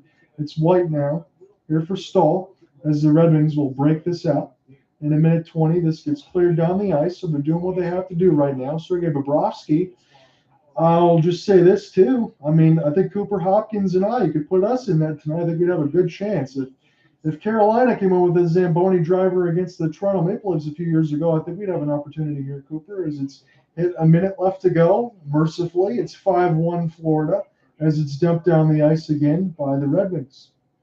So it's full strength for the Red Wings. Just a minute left to go. We know this game's going to be over, so the Red Wings will go to the second spot in the wild card as Tampa's going to move up to 3 in the Atlantic. And Florida is going to get closer to that playoff line as this gets knocked away. A turnover in the middle of the slot, and Perron gets worked off the puck. Picked up now. Montour will try to get this one and chip it down across the Panthers logos. We hit the 30-second marker. And Haig will get to this with Osterley as he overskates it momentarily, but some help it for the Red Wings as they'll get this down across the Panthers logo again. Here's Perron and Bueno. Try to get a shot on there or something else. Maybe don't try to overskate it too much. That's what I'd want to see with another last zone entry. But now here could be a possible opportunity off the backhand. And Nedeljkovic says no with the goal stick. And now they turn it right over. But Detroit's going to have the puck possession, and that's how this game's going to end. 5-1 Florida. That was a good old-fashioned butt kicking at FLA Live Arena. And Florida was happy to deliver the punishment tonight. Yeah, they did. They did what they needed to do, John, and it was a quiet first period for the most part until that last minute or so. They get their first goal of the night, and then things really opened up from there. We got into the second, And, yeah, they were making noise on the score sheet. They looked good all night long. The Red Wings, they had flashes. They had moments. It reminds me of what the Flames have done at times, where you see the potential of a team as they come together for small windows in a game. You see how high the ceiling can be. And look, the Red Wings have pushed that ceiling higher than a lot of us expected in the first part of the season. 13-7-5. I'm sure you would agree that some of those 5, for example, those overtime losses, of course, you'd love to convert those and make them victories. But, this is one that hopefully the Red Wings can sweep aside and, get the video out. Get the footage out, see what we can learn from a little bit of positioning in front of net, protecting the goaltender and protecting that crease area was not something they were great at for the first half of the game. And then they settled in a little bit, even though more goals were scored. So we'll see. We'll see if they can bounce back from this. And listen, the Panthers are the Panthers, and they did what the Panthers do tonight. They get a big win against a conference opponent. No, they did. And then just a quick little thing here to close it up for the Red Wings. It's going to be a home and road split here for a couple, but after that daunting stretch that the Red Wings had, look, they lost a couple opening games between Toronto and Buffalo, and then they got routed by Vegas, and that's how you started with the tough schedule there. You got to win against Columbus. You got to win against Tampa Bay to kind of bounce back. You got punched in the chin by Florida here tonight, but the difficult schedule doesn't end over the next 3 games because it's Dallas, it's Carolina, and it's Minnesota. So the gauntlet games, they won't end over the last few, and the Red Wings kind of need to respond here on this opening Saturday against Dallas. Dallas has kind of been hit miss over the last few, but it's Jake Ottinger on the other side, possibly against Ville Husso. It should be one heck of a goaltending matchup, and we'll see what the Red Wings can build because Dallas, Carolina, and Minnesota, they're no slouch, Cooper. No, not at all, and I love that you pointed out that goaltender matchup. Another a great pairing of teams that I love to see go head-to-head, the Dallas Stars and the Detroit Red Wings. Had some fantastic battles through the years. And those 2 goaltenders, those are going to be the guys that I have my eye on the most in that contest. And I have one question for you, just to I always swing it back to the West when I get an opportunity. But since we're looking very likely to be doing the Maple Leafs and Flames game, Hockey Night in Canada on Saturday, one thing we've failed to mention so far, John, that's going to be a big factor for the Flames in that game. They're going to be coming off of a back-to-back when they play Toronto. Yes, they are. And it's not just any team. For the very, very first time in his professional hockey career, Johnny Gaudreau will be facing his former team, the Calgary Flames. They will be on the other side of the ice as his opponent. So the reason that I would go give that speech, John, is to get your brief thoughts. A, do you think that the Flames, if things are difficult against Toronto, do you think that we can chalk that up to potentially being on an East Coast back-to-back? And if we're going the other way, looking at that Columbus contest, what do you expect in that game? So the Flames are visiting Columbus, a team that's not been great this year. And Johnny Gaudreau has certainly gotten some points, but is not as hot as he was with the Flames last season. Are you expecting a big game from Gaudreau just because he's facing the Flames? Or do you think the Flames stomp out the Blue Jackets? I think the Flames need to look at it like how Columbus is in the standings and they need to stomp out the Blue Jackets. What I think is going to happen, I think Johnny Gaudreau is going to have a little bit of extra fire underneath him per usual. And I don't think it's going to be needed because Johnny Gaudreau has been pretty decent, all things considered, from the slow start. You got Patrick Laine, you got Gaudreau, you got an opportunity to get some goals, and Calgary does need to look out for that. But maybe that game might be a little bit more high scoring than usual, maybe a 5-3 win for the Flames. I would see something like that. And then going into the next night, as we talked about, between the game that we're going to cover, if Calgary is any sort of tired against Toronto, that could be a game like this. And I hope it's not. But I think you got to do the best you can to mix those lines, make quick work of Columbus, and then go to another huge game on the very next night. I agree. You know what? And the last thing I'll say is the Flames could take a lesson from the Panthers tonight. They would do well to take care of the Columbus Blue Jackets early if possible. Get 2, get 3 on the board, get that 4th, stretch that lead, and basically take the Blue Jackets out of it. Not so of course, you're never going to completely coast to a finish. But just like we said with the Panthers and the Red Wings tonight, the last 10 or 11 minutes of this game, barring some of the extracurricular, really felt like both teams knew the direction things were headed. And if the Flames can get in that situation, they'll be better off. I agree. And the one thing I want to mention too with Columbus and Calgary, I know I promised you that we'd end up doing the call when they go back to the Saddle Dome. The only reason why I didn't bring the one up here Friday, Cooper, is because I figured Columbus is where they are in the standings, and it's on the road, and we can get away with not covering the road game. But when they do come back to the Saddle Dome in January, you and I will be on that call because I know it's on a weekday and I'll be able to be available because it's not a weekend game where I'm stuck in the MIHL. So when they do get the home game, we will be covering Columbus and Calgary. That'll be, listen, this will be interesting enough when the Flames are in Ohio, but it's certainly going to be must-see TV for, I would say, most hockey fans. It's going to be fascinating to see how the Sea of Red welcomes Johnny Gaudreau. I think that there is some frustration over the way he exited, and we'll see if that turns into booze or if he, gets a nice highlight package, a smattering of applause. I'll certainly have my eyes on that one. I know you will as well, and we'll do that game for sure. So hopefully when we get close on Saturday and do our game, the Red Wings already get a victory over the Stars, so I'll be in better spirits. But it's probably going to be your call all the way through on Saturday because I know that's Flames and Maple Leafs. I want you to have that one. You let me take this one and be gracious today. But if it gets out of hand, I can pick you up. Hopefully we don't see another scoreline lopsided like we did today. No, wait a second. No, wait. We made a deal. You got to hold me to it. I don't care if it's 7-0 Maple Leafs. Okay. You're going to have to force me to keep it going because that's the way it is sometimes. But no, I think in all seriousness, I think the Flames will come to play. I think they'll get that victory against the Blue Jackets, stay fresh for the next night. And I think we're going to have a really spirited contest between two powers in Canadian hockey. One, of course, a little more powerful than the other, but if the Flames can get a win against the likes of Toronto, I think that's going to be a big boost in confidence for the team and its fan base. Yeah, you want to build off the 4-1 homestand that the Flames are coming off of, and I think they can definitely do that. They get that one against Columbus, and you roll right in there. They can get right back to where they want to be in the standings. I'm so looking forward to Saturday. We're going to have the full broadcast from Hockey Night in Canada on CBC. Cooper Hopkins will be on the call. I will be on the color side, and we will see you guys on Twitter Spaces and YouTube. Thanks for everything, John, and we'll do it again soon. All right, see you guys.